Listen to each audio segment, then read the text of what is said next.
I call this meeting of the Township High School District 211 Board of Education to order. May I have a roll call, please? Mr. Bradley, Ms. Cavill, Mr. Kramer, Mr. Dombrowski, Here. Mr. McGowan, Here. Mr. Rosenblum, Here. Mrs. Klimkowitz. Here. Would you all please stand and join me in the Pledge of Allegiance? I pledge allegiance to the flag of the United States of America and to the republic for which it stands, one nation, under God, indivisible, with liberty and justice for all. Thank you.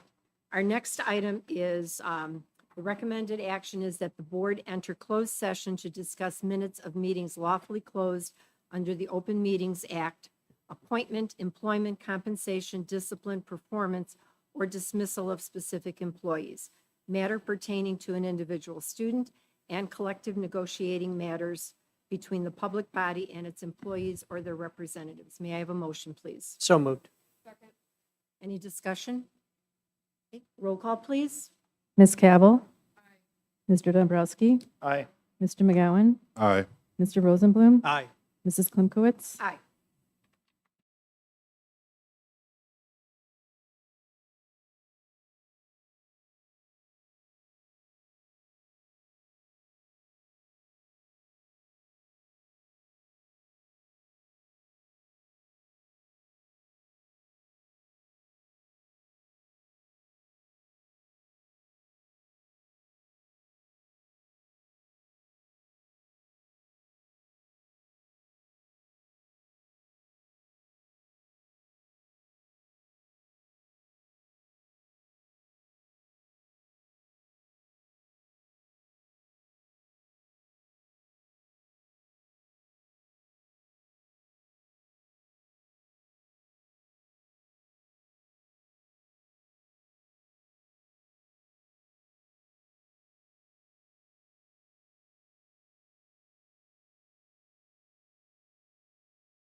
The recommended action is that the Board of Education return to open session. May I have a motion, please? So moved.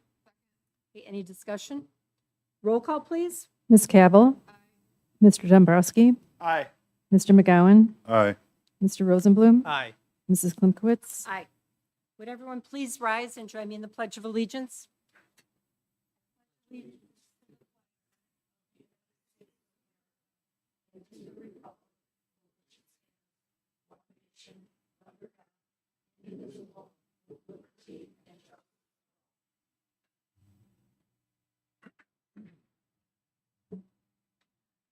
All right, good evening.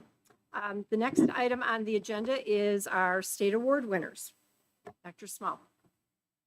Eric Winkowski, Director of Athletics and Activities, if you would come forward and introduce us to some very successful coaches and athletes that we have here tonight. Board of Education and Dr. Small, thank you for taking some time tonight to honor some talented swimmers, runners, and a very talented golfer. Athletes, as your coach introduces you, please walk forward to the podium and receive your award and stand next to the podium. Additionally, any family members that are present here tonight should stand and be recognized as your student is introduced by their coach. Assisting me with awards tonight will be Palatine High School Principal Tony Medina and Athletic Director Luis Arroyo, Fremd High School Principal Mark Langer and Athletic Director Hamid Mariasqui, and Schaumburg High School Athletic Director Marty Manning. Okay, so we'll get started. Anthony DiStefano. Anthony, why don't you come on forward? Anthony is in his first year teaching in the Fremd Math departments. He has brought 13 years of cross-country coaching experience to District 211 and is in his first year as the head cross-country coach at Palatine High School. Anthony. Hi, thank you, Board and Dr. Smalls. Accompanied by her parents tonight, Micah and Kristen Jordan, Abigail Jordan from Palatine High School.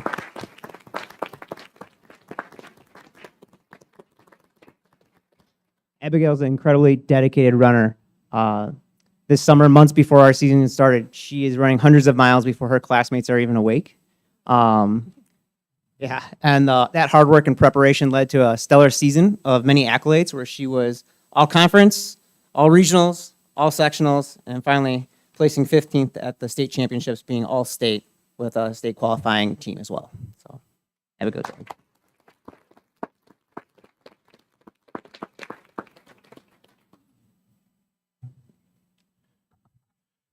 All right, next is Joe Parks. Joe Parks is a wellness and driver's education teacher at Palatine High School and a very successful head cross-country coach for the last 14 years. His teams have qualified for the state meet 12 of the last 13 years, and he's brought home 5 state trophies, including the state title in 2009. In total, 17 of Joe's athletes have earned all-state finishes, and Joe has twice been named the Illinois Cross-Country Coach of the Year. Joe. All right, thank you. I'm here to recognize Mason Krieg. Mason, you want to come on up?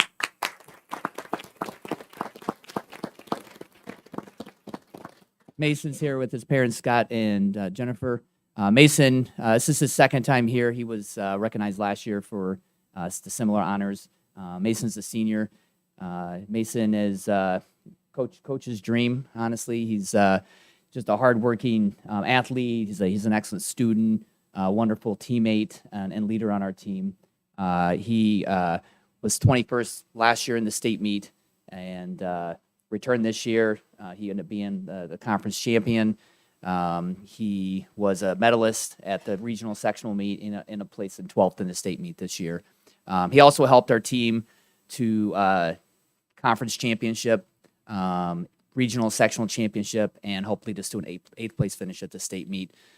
He plans to continue his running next year. He's looking at numerous schools, opportunities to continue his academics and athletics at the collegiate level. So we'll miss him, and looking forward. I get to coach him one more season this coming winter and spring in track. So congrats, Mason.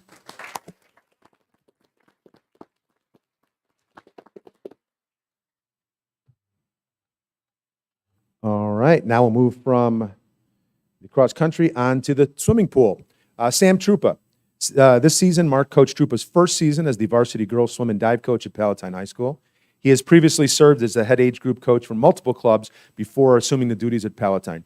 Currently, Coach Trupa also serves as the Palatine JV girls water polo coach. Thank you. This is my first time, so I'm going to read off of my phone so I don't get it wrong. I would like to introduce Eugene Shin, along with her parents Sung Yup and Soo Jung.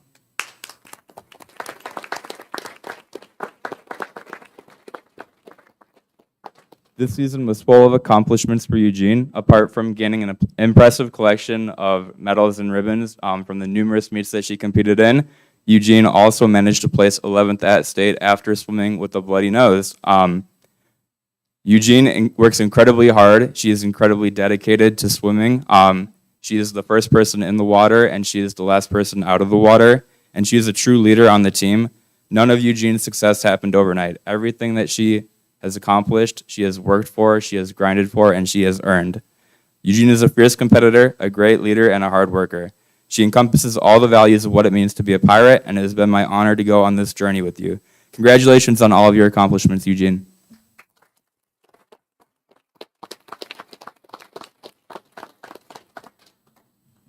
All right, next we'll move on to Fremd High School. Andrew Kittrell has been a wellness teacher at Fremd High School since 2010, where he also currently serves as the wellness department chair. Andrew has been the girls swimming and diving coach for Fremd for the last 13 years. 2 of his teams have been sectional champs, and 1 team finished in the top 10 in the IHSA state championship. In addition, Coach Kittrell has been fortunate to coach 7 All-Americans and 15 state medalists. Andrew?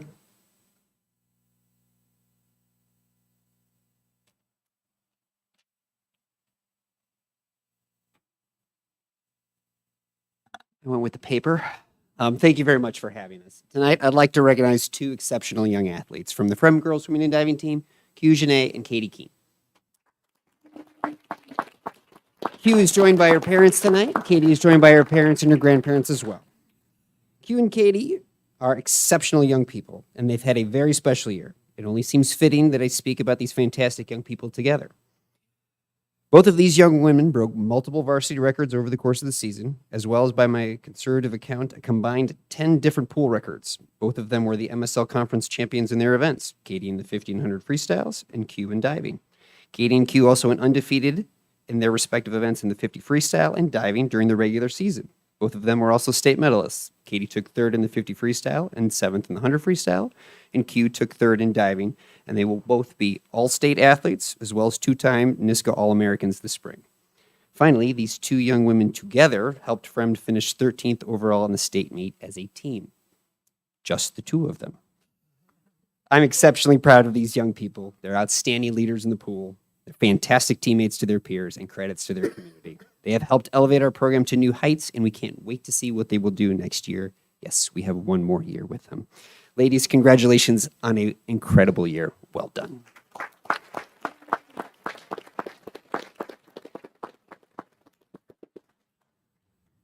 All right, next we have Tim O'Grady. Tim is in his 7th year teaching math at Schaumburg High School. For 6 of those 7 years, he served as both the head coach for both the boys and the girls program, and Tim currently is just the girls swim head coach. Tim?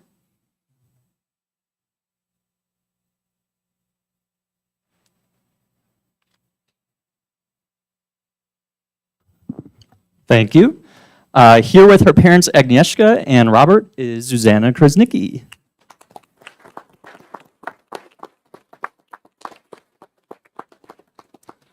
Zuzia had a phenomenal sophomore swim season this past fall. While effortlessly being an extremely effective leader of our team and being a straight-A student, she managed some historic swims. As a sophomore, she placed 9th in the state in the 50-yard free, broke our school record in the event, which she previously held, and achieved an All-American consideration cut. Zuzia also placed 4th at the state meet in the 100-yard freestyle. Her 2 swims placed Schaumburg as the 21st team at state. We look forward to watching Zuzia grow as a swimmer and continuing to lead her teammates. Congratulations, Zuzia.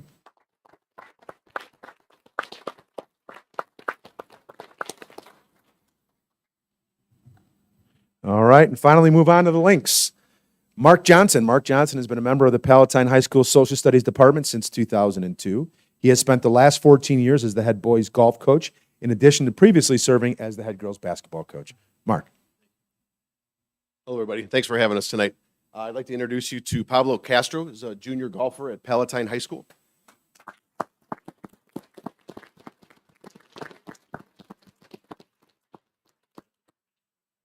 All right, he's here with his parents, Roberto and Rebecca. They've been tremendous supporters of the program, as have our principal and our athletic director as well. Pablo is the two-time reigning player of the year for boys golf in the MSL. He's also a two-time state qualifier. This past year, he finished 10th in the state and was awarded an all-state medal, and that was Palatine's first all-state golfer since 1999. So we're extremely proud of him. And the golf is something that he's very good at, but he is an even more exceptional young man. He's a great teammate. He is one of those kids that's really going to have an impact on the world when he leaves this high school. So we're very proud of him, Pablo Castro.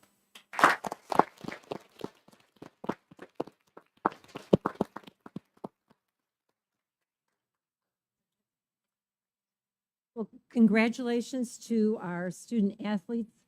Thank you for all the time that you put into it, not just your activity, but also into your academics. Thank you to the parents for what you do to get them to the different activities and supporting them. Couldn't do it without you and your support to the students and to the school. So thank you very, very much. Before we end our recognition, we're going to take pictures of our students. So let's have our students come on over here. We'll get pictures, so we'll take a break for just a few minutes.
continue with our meeting.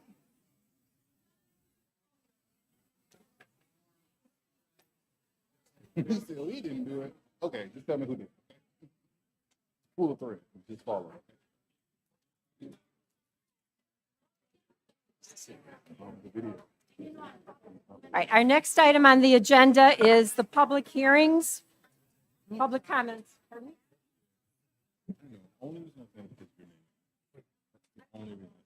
I try not to bother you. If you notice that, I don't bother anyone. I refuse. Much work with you guys. This one. Yeah, I show him. I'm like, oh, they say his name like 4 times. Yeah, he's famous. Oh yeah. Oh yeah. Thank you. Our next item on the agenda is public comments, and the board welcomes you and is pleased to listen to your comments this evening. It's important that you know this is a public board meeting and not a dialogue, so the board members will not be responding to your comments or answering questions at this time. As a reminder, the board meeting is being taped and live streamed. We ask that you value the procedures and decorum of our meeting and be respectful of those at the podium so they may be heard. When I call your name, please come forward to the podium and state your name for the record. Though not required, you may state if you are a resident of the district. Please limit your comments to 5 minutes. You will receive a notification when you have 1 minute remaining. Any individual's unused time or place in order may not be deferred to another individual. If you wish a response from the superintendent, please leave your name and phone number with Mr. Teneper at the end of the table here. All right. We have 10 people that are speaking. I'll call the first name and I'll call the second name so that person is ready to come to the podium. The first speaker is Jane Van, followed by Rachel Hyman.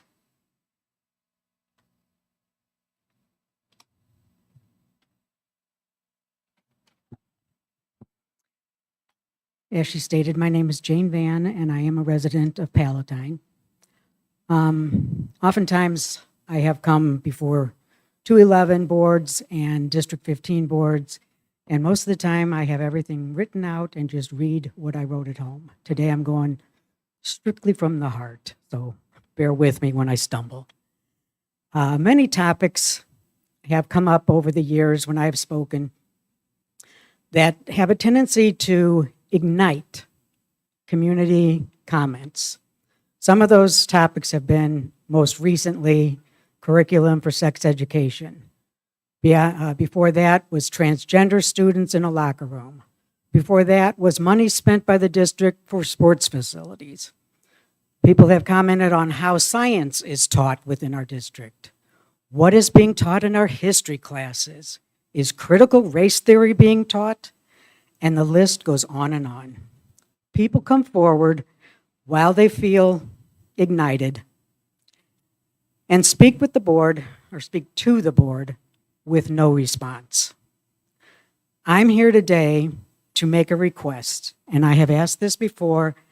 I think it has been attempted, but it wasn't attempted in the manner in which I was speaking. And that is, I'm asking 211 to provide a location that would allow community members to have true, open dialogue. Board members and administrators present. I want no preset agenda. I'm asking for a location for true conversation. People get up here and they will say things that I personally don't agree with. And quite frankly, I'm sure I say things that they don't agree with.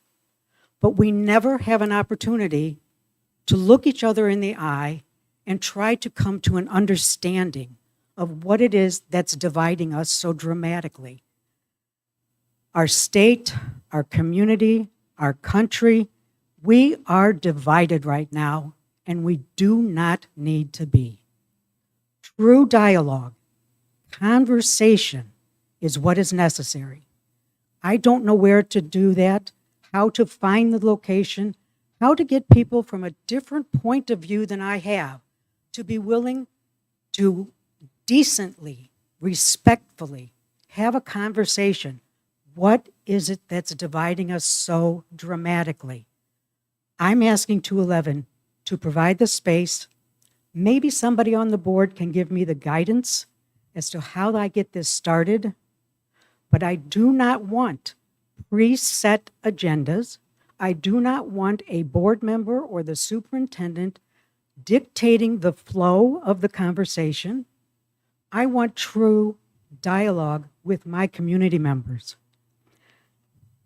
I firmly feel that change within our country, community, school, board members, change does not occur without dialogue and conversation unless one is existing in a dictatorial environment. If anyone on the board or the superintendent would like my email address or phone number, I am expecting a response of some kind to this statement that I made tonight. Thank you. Please give your number then to Mr. Tennefer.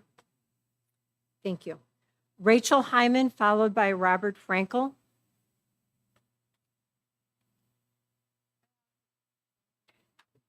If you give it to.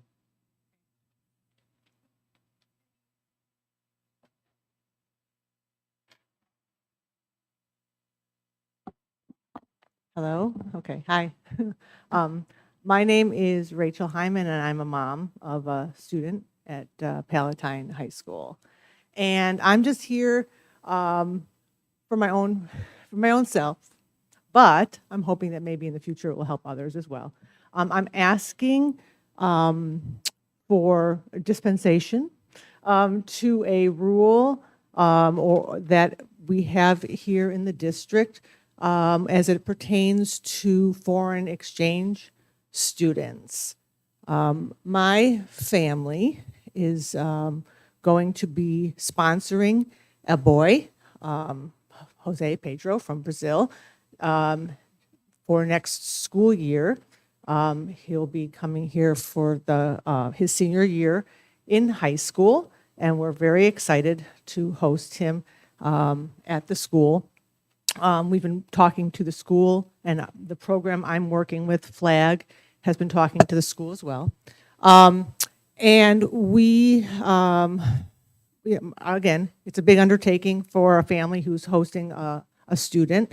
The vetting process that goes on and so forth. It's been very time-consuming, and but we've participated in that. And our children are excited. I got my husband on board. My daughter, who at first said, I don't want another older brother, I found her on her computer secretly trying to learn Portuguese to get ready for his arrival. It's very cute. And so we're all very excited for this time period to share our Palatine High School, because we love it, and of course just to share Palatine and in a general sense our country with a boy who wants nothing more than to come and spend some time here before he decides whether or not college in America is going to be for him. He is, like I said, the program requires that he is a senior, which he will be. And it requires that he will be 17 years old, which he will be. But he will be 17 years old after the start of the school year, which then makes him ineligible to come and do the program. So we're hoping that,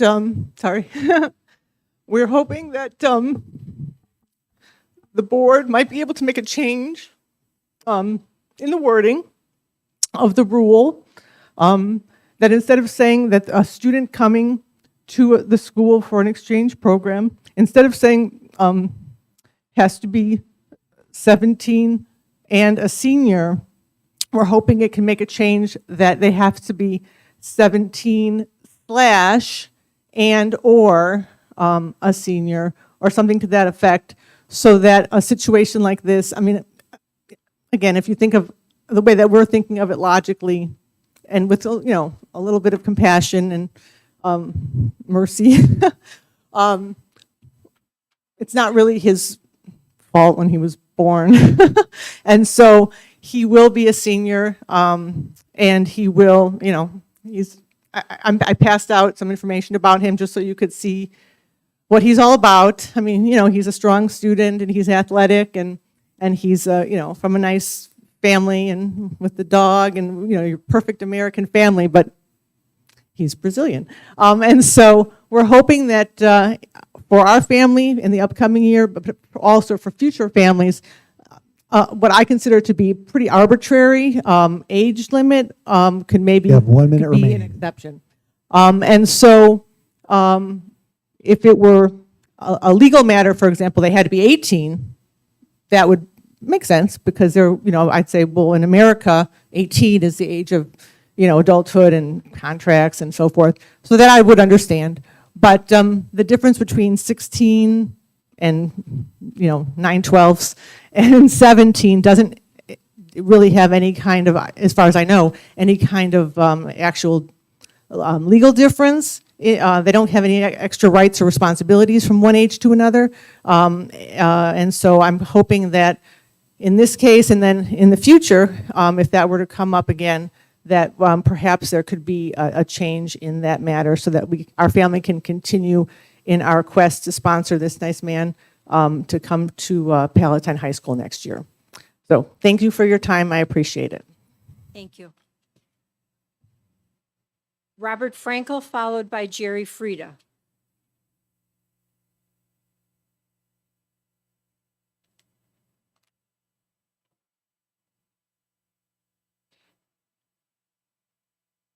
Good evening. I've come to this board several times on a matter that affected me greatly because I spent 40 years as a library trustee, Hamburg Library, and I don't like the idea of anybody deciding a book should not be on the shelf, a book should not be read. And I think that's fine. If you want your child not to read it, don't let them read it. Don't make that decision for anybody else. That's unfair. You're a minority who wants a book banned. When the American Library Association decides to have a book, they evaluate it very carefully as to its literary merit. They're going one step further. Now they're opposing the wellness program that includes sex education. And what they're doing is they have found very wealthy individuals who are willing to sponsor this and run candidates for various things, library boards, school boards, that oppose this and want to impose their will on anybody else. So yes, the same thing happens. If a parent doesn't want their child to be in this particular curriculum, they can opt out. But they should not have the right to impose their minority vision to everybody else. But they will, if they can, if they're voted in and they have the majority of a board. And that's a real danger because that takes away my freedom and most of the other people who oppose what they have to say. So I'm here today just to let you know that even if I'm singular, I will be going around and talking to people regarding the school board election because I am so diametrically opposed to anybody who wants to censor our children, the curriculum, who doesn't believe that these children, the young adults, deserve to know what's going on. I hope that there are other people that will join me, and I'm sure there will. But please, the idea of a minority trying to dictate to the majority is an anathema. Thank you. Thank you. Jerry Frieda, followed by Joyce Slavic.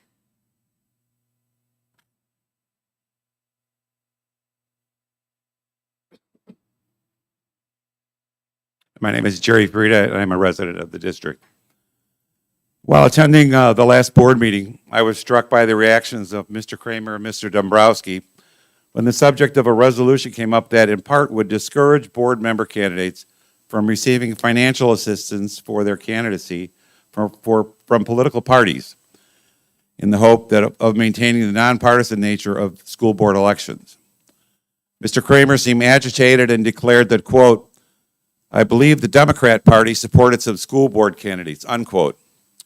when Ms. Klimkowitz attempted to explain the resolution and began to point out that Mr. Kramer had himself received money from political partisans, Mr. Dombrowski interrupted her in mid-sentence to cite a Robert's Rule of Order passage that for some reason quickly shut down the discussion.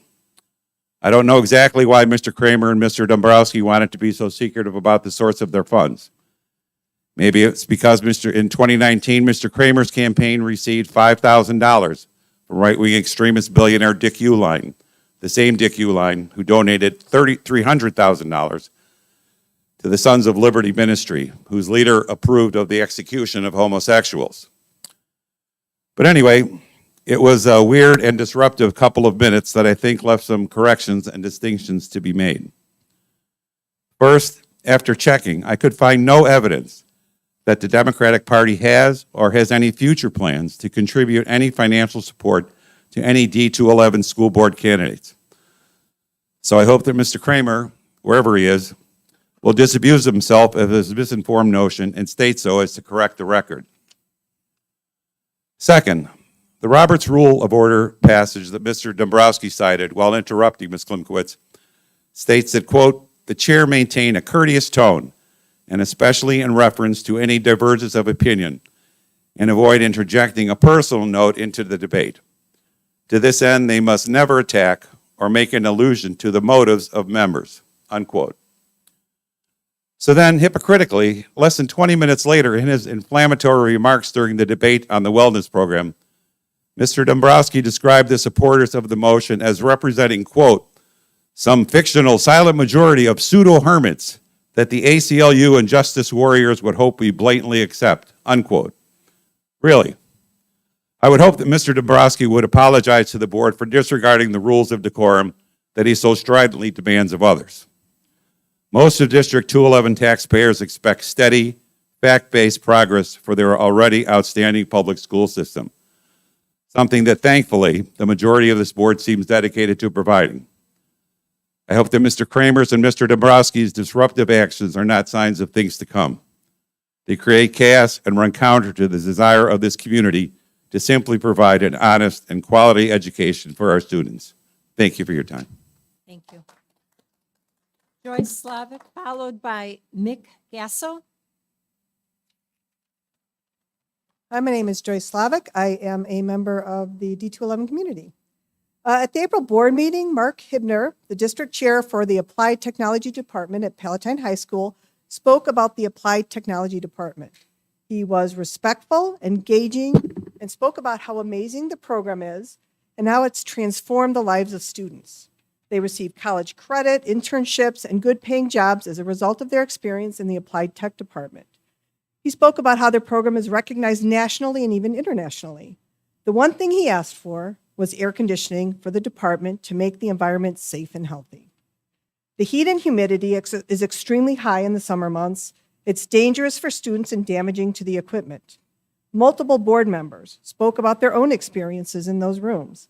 Propping open doors is not an option for security and because it also impacts the climate on the rest of the building. We are not a poor district. Our district is not wasteful. The bid was within expected ranges.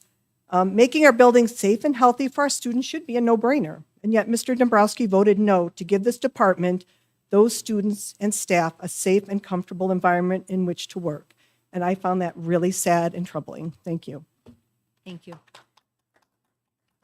Michael or Mick Gasso, followed by Terry Paulson. My name is Michael Gasso, but most people call me Mick. I'm the Northwest Regional Director for Illinois Family Institute's Public School Exit Team. IFI is a faith-based organization that's pro-life, pro-marriage, that's marriage between one man and one woman.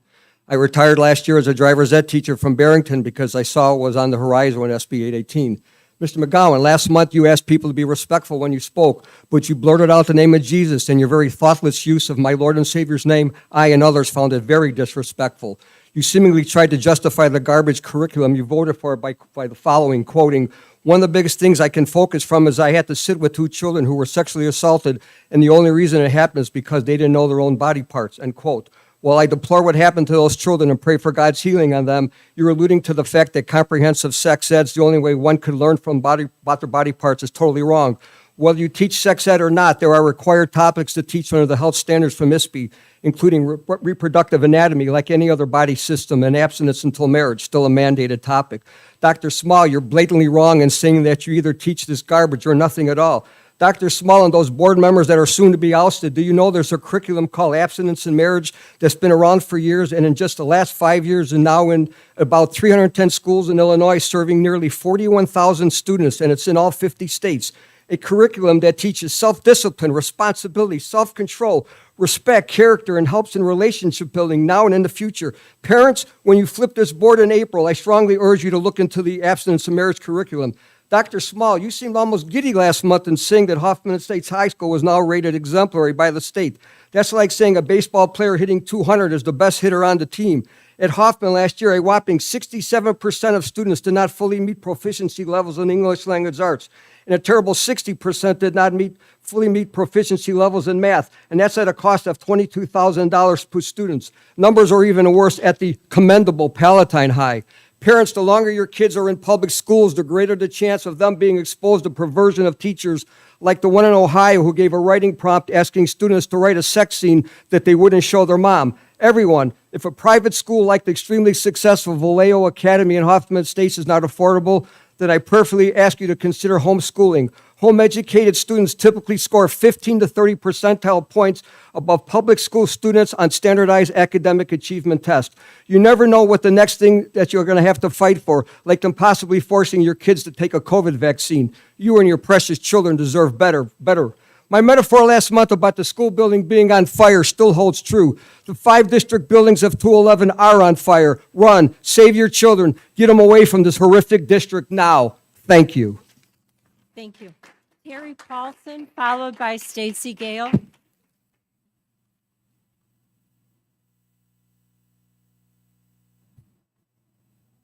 Good evening, ladies and gentlemen. As you know, my name is Terry Paulson. Your decision to adopt the national sex ed standards last month was disappointing, but expected. Once again, you failed to represent the values of your constituents. Mr. Dombrowski, thank you for your representation. Your articulate smackdown of this board for their failure to represent us was much appreciated, and it rightly brought the House down. Your timely question about District 15 revealed the deception of our superintendent. Call it sex ed or call it health. The truth is that D211 did not have to adopt the NSES in order to teach about sex. Dr. Small knows it, and you know it. Mr. Bradley, you wouldn't meet with your constituents before the meeting. You didn't say anything at all during the discussion, and you voted as expected. One might reasonably suspect that you are unable to defend your actions. Mr. McGowan, your juvenile and unprofessional display after the vote last month demonstrated just how unqualified you are for this position. Ms. Cavell, it's no surprise that you voted for this. As the creator of a podcast for children entitled All About Anal, you have proven that your judgment in this area is severely impaired. In earlier days, with greater wisdom, this would have disqualified you from sitting on a school board. Ms. Klimkowitz, you seem to be trying to assuage our fears with repeated questions to Dr. Small, assuring us that D211 was not going to be teaching any of those nasty standards found in the bulk of the NSES, except that it already is. D211 school libraries are full of books containing graphic descriptions of anal sex, oral sex, and worse. We would be idiots to believe either of you. And even if we did, are we supposed to be comforted by what you tell us you are going to be teaching, which is gender ideology propaganda, and teaching it as fact? Mr. Rosenblum, a school that teaches minor children the lie that they may be one of hundreds of genders is decidedly not a safe school. You might as well support them in believing that 2 + 2 = 5. That would actually be better because at least they wouldn't go get castrated over it. To all of you who voted for this, to teach this radical, perverse curriculum to minor children, it's clear that there is a chasm between your values and those of the community you are supposed to serve. Last week it came to light that there is a school in Chicago teaching queer sex to minors, that even They are even using items such as butt plugs and dildos in the classroom. That kind of school seems like it would be a better fit for you than this district. Thank you. Stacy Gale, followed by Vicki Wilson.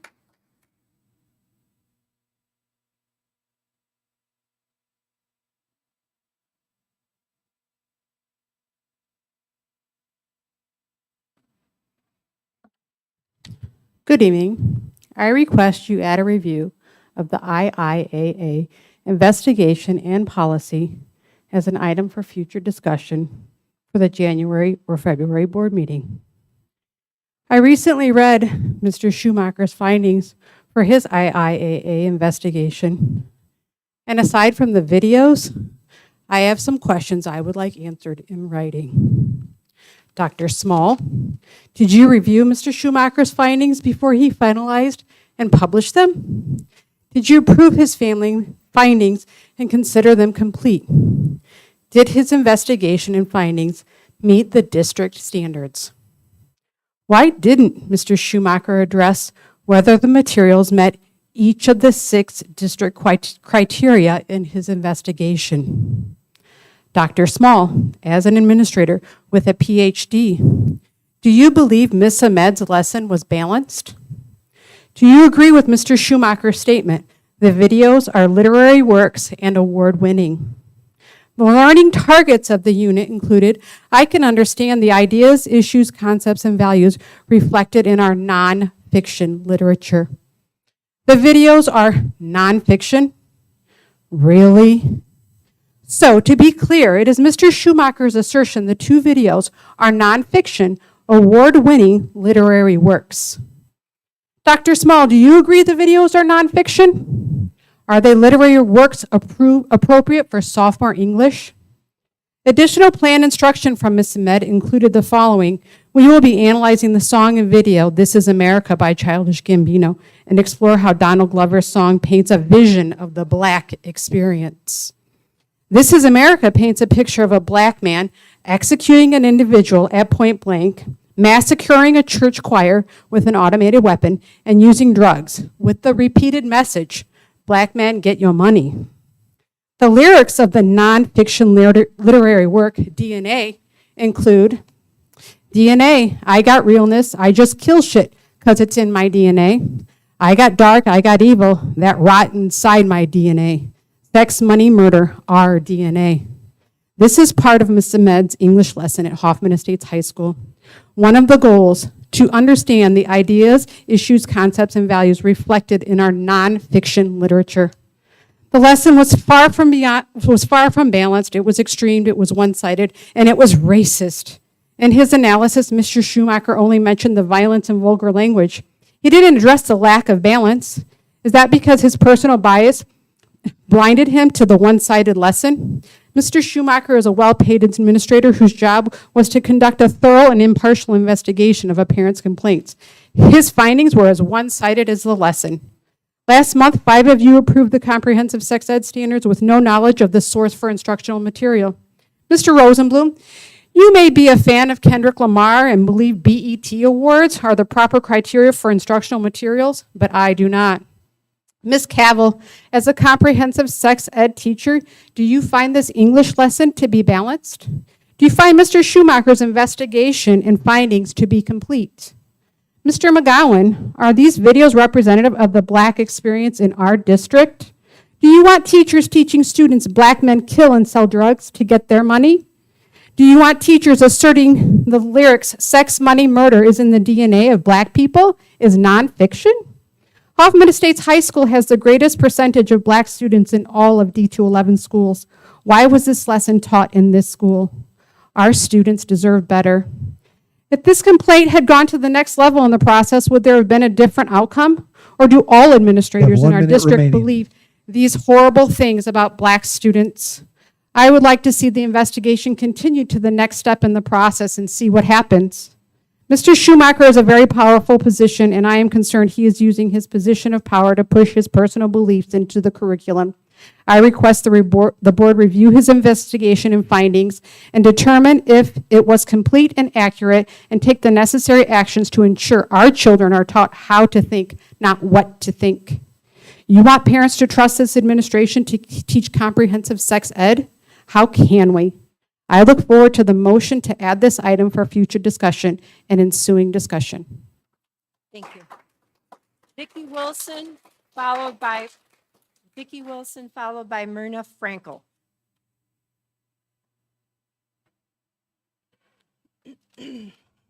Last month, this room was packed with parents and community members asking you to hear their concerns, and these are my observations from my seat in the front row. Mrs. Cavill, you almost never looked up, even when you were addressed directly. I saw you spend that time writing with a pencil and then erasing a lot, so it was clear you weren't taking notes. Were you playing Sudoku or maybe a crossword puzzle? Anyone who thought you took your role seriously can no longer fool themselves. Mr. Rosenblum, your comments sounded like an irate father disciplining his children. You took arrogance and condescension to a new level. None of the 5 of you who voted for the NSES, Mrs. Klimkowitz, Mrs. Cavill, Mr. Bradley, Mr. Rosenblum, Mr. McGowan, did anything to honestly address the valid concerns of the speakers or the writers of the hundreds of emails you received. You had your minds made up, showed contempt to the community with your language and your tone, and you displayed utter disregard for the role of a board member.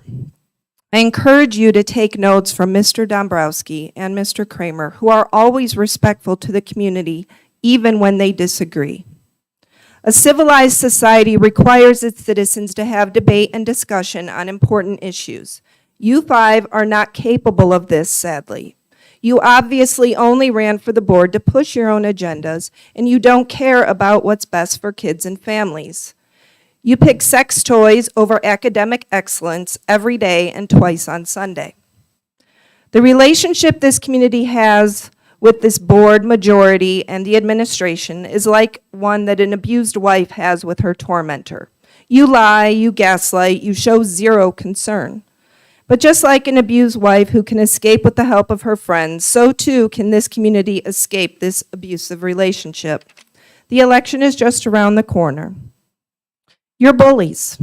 You demand an opt-out for the majority instead of an opt-in for the tiny minority who want their kids to learn about anal sex, instead of devoting that time excelling in math or science or art or music. You 5 have taken the role of board member to a new low. It's past time the community escapes this situation. We need people who take the role of board member seriously, like Mr. Dombrowski and Mr. Kramer. Thank you. Myrna Frankel, please.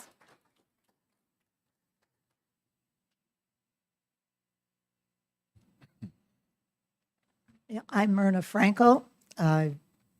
We've sent all 3 of our children, our graduates from 211.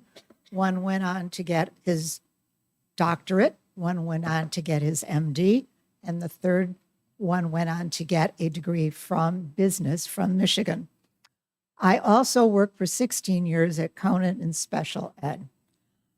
I have nothing but respect for 211. I object to one of the speakers as saying that you're not listening to your constituents, and she went on to say what her beliefs were. I'm a constituent. I totally disagree with what she said, and I object to her saying that she speaks for me. Our very first speaker was, I thought, so excellent in asking for respectful dialogue, that we would, for opposing opinions. What I have just heard in the last 5 speakers is anything but respectful. That the way these speakers have denigrated you is a shame. I also came to speak about the door hangers that have been put in opposition to your vote on sex ed. They are disgusting, they are pornographic, and they are distributed in the opposition to this sex education. I want to ask the parents of the students, these parents who are putting these door hangers on, what are they teaching their children, their students? as far as behavior, as far as how to disagree in a civilized society.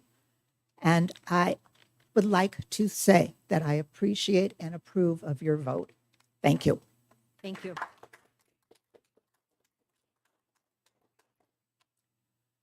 All right, that takes us to our next item on the agenda, which is the public hearing on the proposed tax levy. And there are two motions that we'll have. The first recommended action is that in accordance with Section 5/17-1.3 of the Illinois School Code, cash balances are reported in item 7.c of tonight's meeting agenda, and the public hearing on the proposed 2022 tax levy of Township High School District 211 is now open. May I have a motion, please? So moved. Okay. Any discussion? All right, that's a voice vote. All in favor, please say aye. Aye. Opposed? Okay, motion carries. Thank you.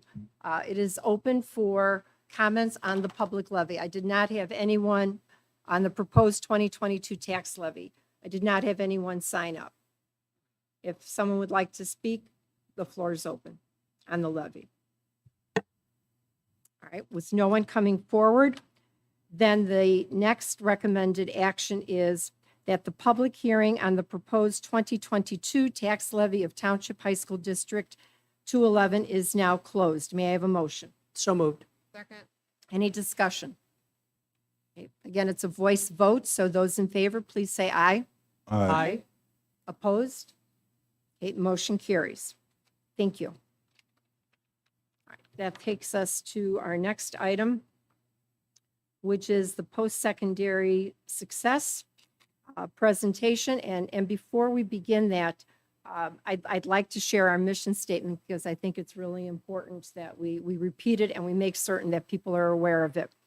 And our mission statement is Township High School District 211 serves the needs of our diverse community by providing relevant and rigorous learning opportunities, opportunities for involvement, and strong support systems that empower all students to reach their full potential. So with that being said, the post-secondary success and the presentation, Dr. Small.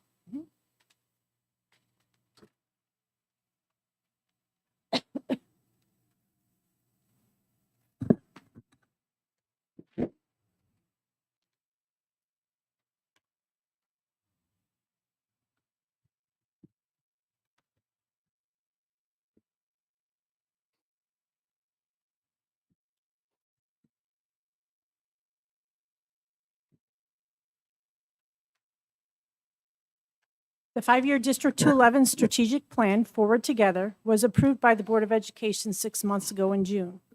This plan includes goals centered around the priorities of involvement, academic growth, college and career readiness, graduation, wellness, equity, post-secondary success, excellent staff, facilities and finances, and communication.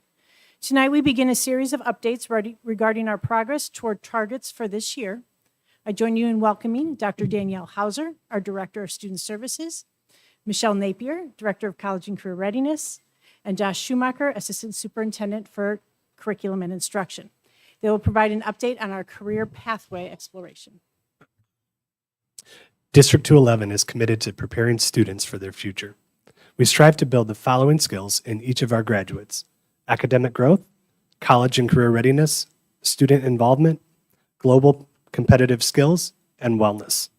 These skills form the foundation of our District 211 strategic plan, which outlines the priorities, goals, strategies, and targets to drive innovative progress over the next 5 years. The plan was developed by a steering committee comprised of staff, parents, students, community members, and Board of Education members, and covers 10 key priorities with goals and subsequent indicators, strategies, and targets for each priority. Tonight, we will present information that will complement the report provided in your agenda, focused on priority number 7, post-secondary success. This priority includes the goal statement that all District 211 students will engage in preparation and experiences for college and career readiness throughout high school. Specifically tonight, we will share information regarding our progress towards meeting the 2022-2023 targets for strategies 7.1, post-high school planning, and 7.3, career development experiences.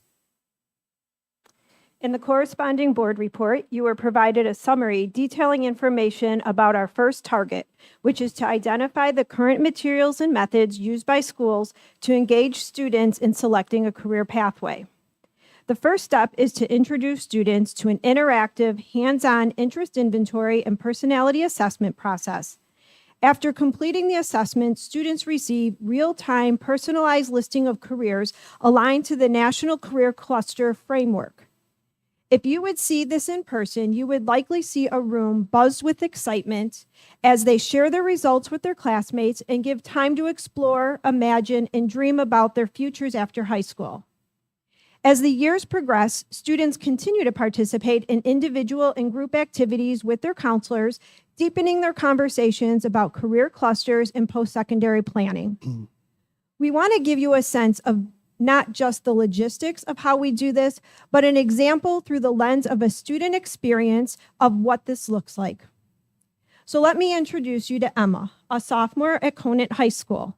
From a young age, Emma always had an interest in design. Completing the Zello interest inventory confirmed her passion in the arts, AV technology, and communication career cluster. So as a freshman, Emma enrolled in her first class, an Introductory of Architecture, Animation, and Engineering Design course.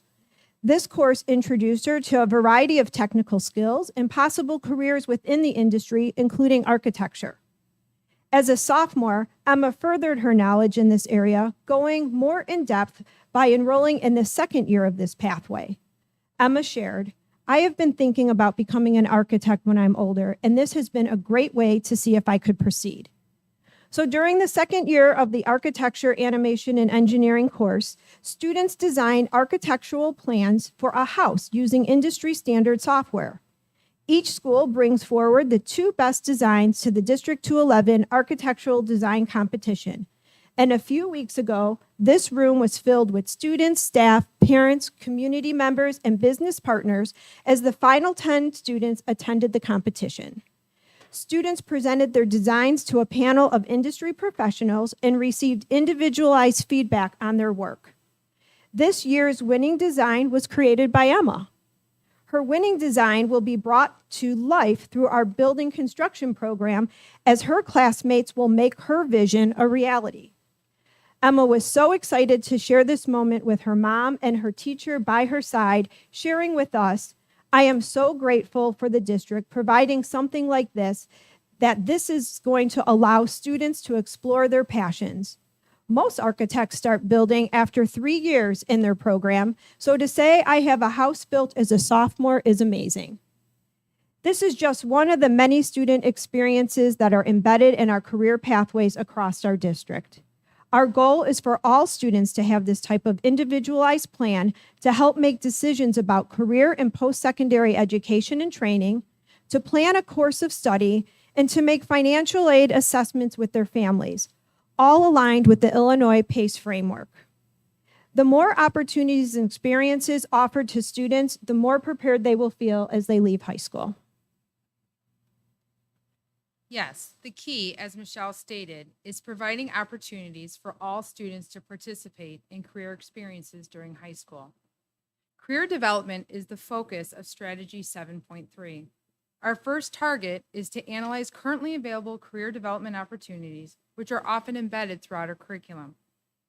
Experiences can be embedded throughout our curriculum, like Emma's experience, or can be offered to a broader group of students to participate in a career development experience, which builds on what happens in our classroom, but is also available to our students outside of course curriculum. Last month, 75 students participated in a career track which focused on aircraft and facility maintenance with aviation careers. Another experience is scheduled for January. In the American Airlines hangar facility at O'Hare Airport, American Airlines provided a tour of all of the parts of both a large, modern aircraft that flies internationally and a smaller domestic aircraft. Students spent time examining the turbines, the cockpit, and the cargo areas. Students learned about the dangers of weather by exploring a plane with a lot of damage from a recent severe lightning strike. What an amazing opportunity for students, including those who have never had the opportunity to be on an airplane before this event. The president of the Chicago chapter of the Women Professionals in Aviation Society spoke to the students about the industry. As an American airline flight attendant, she was inspiring when speaking to the rise in the number of women entering the aviation field. Students learned that American Airline employs close to 500 mechanics, and approximately 400 of them are in their 50s or older, reiterating the need for young talent in this field, especially as fields are growing. Even more impressive to the students was that they could earn a starting salary between $75,000 and $100,000 after an 18-month training program. There are several significant pieces of legislation that have provided both the foundation for our past efforts and the groundwork for our current and future efforts. The first, called the Post-Secondary and Workforce Readiness Act, or the POWER Act, was passed in 2016 to support Illinois students in preparing for post-secondary education and their future careers. This act provided guidance to school districts, including a post-secondary and career expectations, or PACE, framework, options for college and career pathway endorsements, and a statewide system for transitional math and English instruction. This spring, Governor Pritzker signed Public Act 102-0917 into law, and this updated legislation centers on the two original components, the PACE framework and the college and career pathway endorsements. The Illinois Post-Secondary and Career Expectations Framework outlines what students should engage in by the end of each grade relative to three key domains. First, career exploration and development, post-secondary education exploration, preparation, and selection, and finally, financial aid and literacy. This framework provides guidance to school districts to organize activities and curriculum for students. Specific recommended activities include taking a career interest survey during grade 9, selecting a career pathway within a career cluster of interest in grade 10, attending a college fair in grade 11, and completing the FAFSA in grade 12. The framework and recommended activities are facilitated through the Student Services Office in each District 211 school. The PACE framework for career exploration and development offered through Student Services can be viewed on a continuum of authentic learning opportunities. One of our targets for 7.3 is to identify the baseline of how many students participate in career development experiences. Students begin with career awareness activities that provide activities leading to self-reflection, understanding, and discussion about possible career clusters and coursework alignment. Career awareness activities also include, but are not limited to, participation in career fairs, such as our Career Expo, technical and military fairs, guest speakers, interactive and video presentations, and career awareness projects completing through coursework. On the continuum, this program has the largest participation of programming that is delivered to all students in group-guided programming and made available during advisories, lunch, or evening programming. Career exploration activities provide opportunities for students to have direct contact with employers or other partners for the purpose of gaining knowledge of one or more industry sectors or occupations. Students begin to learn not just about careers, but interactions of careers within an industry and participate in experiences related to those careers. Examples of career exploration activities include worksite tours, job shadowing, career-related service learning, mentorship, team-based challenges, and career and technical education student organizations. These activities are offered through our career advisors, student activity, and classroom curriculums. Career development experiences are a defined component of the college and career pathway endorsement. Students must participate in a supervised work experience relating to the student's career of interest. These structured experiences allow students to gain specific learning opportunities focused on developing and demonstrating mastery of the essential employability and technical competency skills related to their career pathway of interest. We continue to collect data on our baseline of how many students participate in each level of our continuum. A number that we would like to highlight tonight, though, is the number of students who earned the college and career pathway endorsement. In October of 2022, the Illinois State Board of Education recognized 596 students in the state's earning Pathways endorsements, with 181 graduating from District 211, which is 33% of the endorsements coming from the state from our district. We look forward to growing the number of pathways available for students to earn endorsements in culinary, building construction, manufacturing, and business pathways as we continue to build the framework and continue to grow our business partnerships. There are several points throughout a student's high school experience when college and career events are directly communicated to students and parents. These include major opportunities such as the District 211 College Night or our Career Expo. However, there are many other opportunities that are shared through school announcements, Schoology messages, and other digital communications.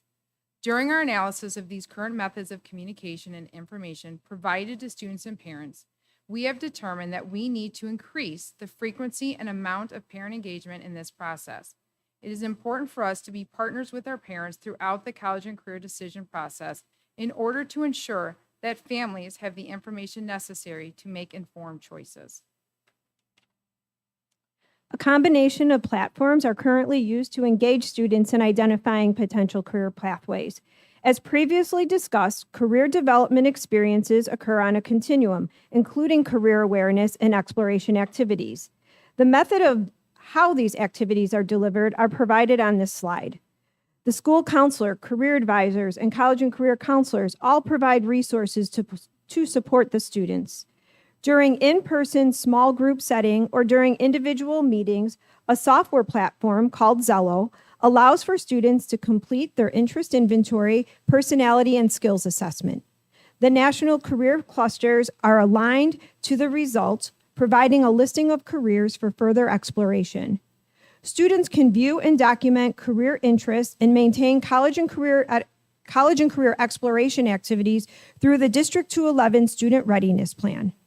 Students utilize other platforms like Schoology, Infinite Campus, College Board, college websites, emails, Parchment, and Common App to manage their college and career process. As we move towards a comprehensive framework and continue to grow opportunities for students to explore careers during high school, our second target is to identify an effective platform for students to explore and record potential pathways during their freshman year. As the teams explore the materials and methods used to engage students in selecting a career pathway, we recognize that students found themselves navigating several platforms and resources. As we look to industry best practices, a variety of software-as-a-service solution providers are available, offering a comprehensive framework to deliver college and career readiness programming. Initially, the team started to review 5 software platforms. Once the top 2 were identified and reviewed by a team of school counselor, career advisors, college and career counselors, administrators, and technology, we created an overview of 2 platforms for students to review. Freshmen through seniors at all 7 schools were provided generic logins to each of the platforms. The students went through similar activities on both platforms, exploring a high school journey, including career, colleges, financial literacy, and academic planning before making a recommendation of which platform they preferred. When asking students, what feature are you most excited to use? They responded with, discovering about colleges that fit your career choice and your financial needs. Great to have the career, college, and high school course planning selections all in one platform. Easy to use and will set you up for everything in the future. The overwhelming majority of students and staff recommended Maya Learning. The platform centralizes the student's college and career experiences not only from the lens of the student, but from the school counselor. All activities are centralized on the student's dashboard. We would like to review the student experience with you through Maya Learning. Throughout their journey within Maya Learning, students gain exposure to careers and post-secondary pathway options based on their interests, personality, learning style, skills, and values. There are countless careers and post-secondary videos featuring people with diverse backgrounds and experiences, and Maya Learning University Search includes 21,000 post-secondary learning institutions around the world with over 6,700 in the United States. Students can apply filters based on their interest and needs to find the best fit with career clusters, look for trade schools, military options, university scholarships, and it will all come together to build their portfolio. Within the platform, students can register for career exploration activities, including career checks, college visits, and financial aid visits. Students can build career plans detailing the paths that interest them, and then the specific steps they'll take to prepare for those steps they have chosen. Personalized academic course plans can be mapped out across their 4 years and can include career and technical education pathways or post-secondary requirements that the district defines as a roadmap to help students and families navigate. Counselors can assign goals and journal topics to students and groups, allowing personalized responses to those with particular sets of needs. Galleries, experiences, and resumes allow students of all backgrounds and circumstances to tell their unique stories and present their authentic selves to colleges and potential employers.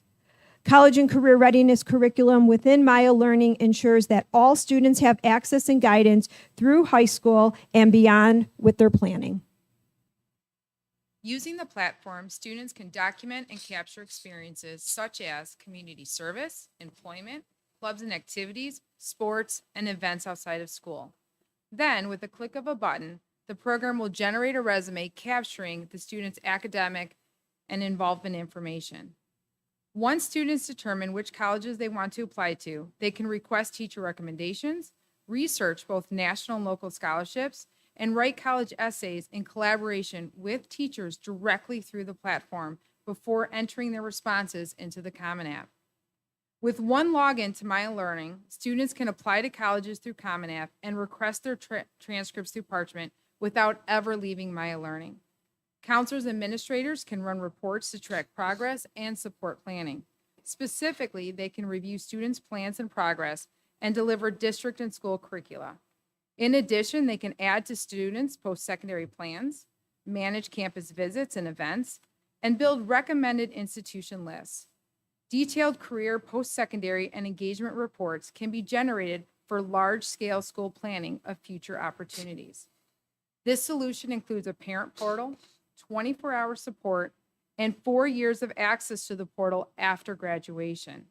We can send a survey to alumni through My Learning to gather feedback on District 211's career preparation. Maya Learning incorporates all college and career planning tools into one comprehensive platform.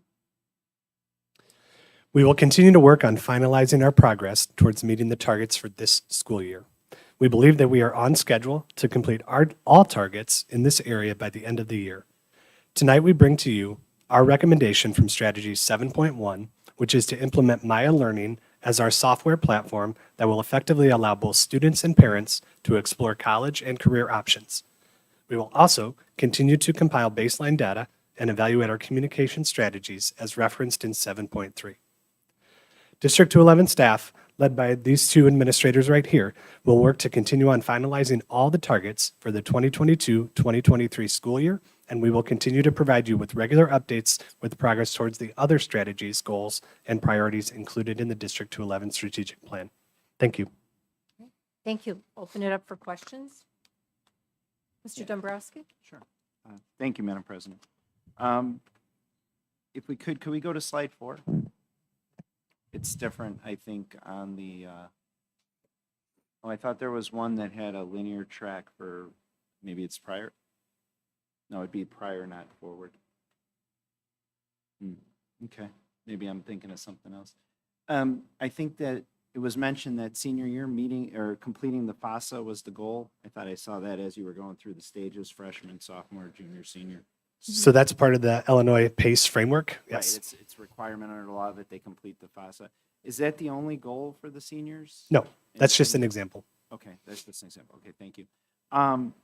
With regard to the My Learning, I noticed 6,700 institutions. There's a lot of numbers in there for post-secondary education.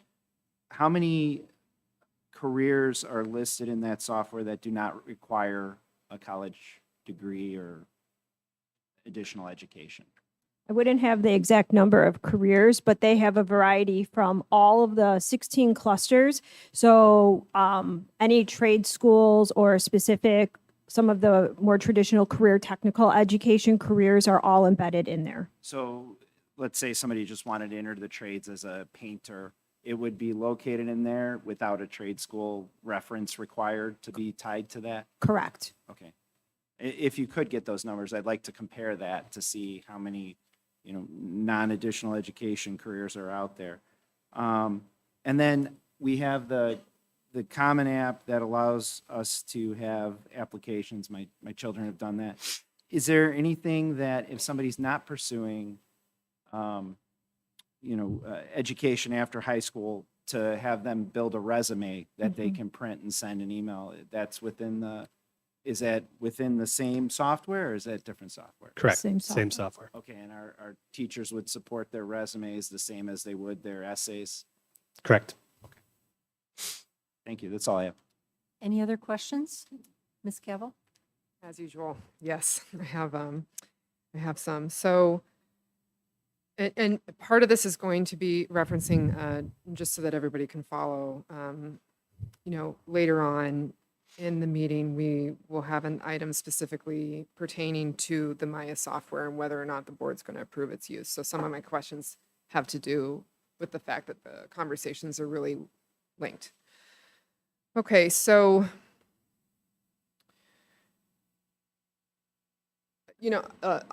I've only been on this board, so it's been 3.5 years, and there's been a decent amount of new software platforms that have come before us in that time for various uses. And, like the pitch sounds great, and I can certainly understand the value of having everything under the one umbrella, just for ease of use, first of all. And the fact that it's obvious that it offers more than what we're currently offering between the variety of things currently in use. My concern is that consistently I hear from community members, parents in particular, that navigating a district this big with this much diversity in course offerings and pathways, and these variety of different programs that we offer is very complicated. And so, though I understand the argument and what this software would do, what I'm hoping to hear is how it would actually make the families who are going to be using this software's lives easier in some capacity. Because I don't want to add yet another wonderful sounding software platform that's number 16 on the list of software platforms that parents then have to learn how to navigate in order to guide their child successfully through our system. Sure. So can you speak to that? Sure, I can speak to that. And the comprehensive nature of this is without this software, let's say right now, without this software package, as a parent, you would have to navigate at minimum 4 different logins for 4 different softwares or websites, right? And that would be the minimum if you're just going to explore a career. Currently, we do it through Zello.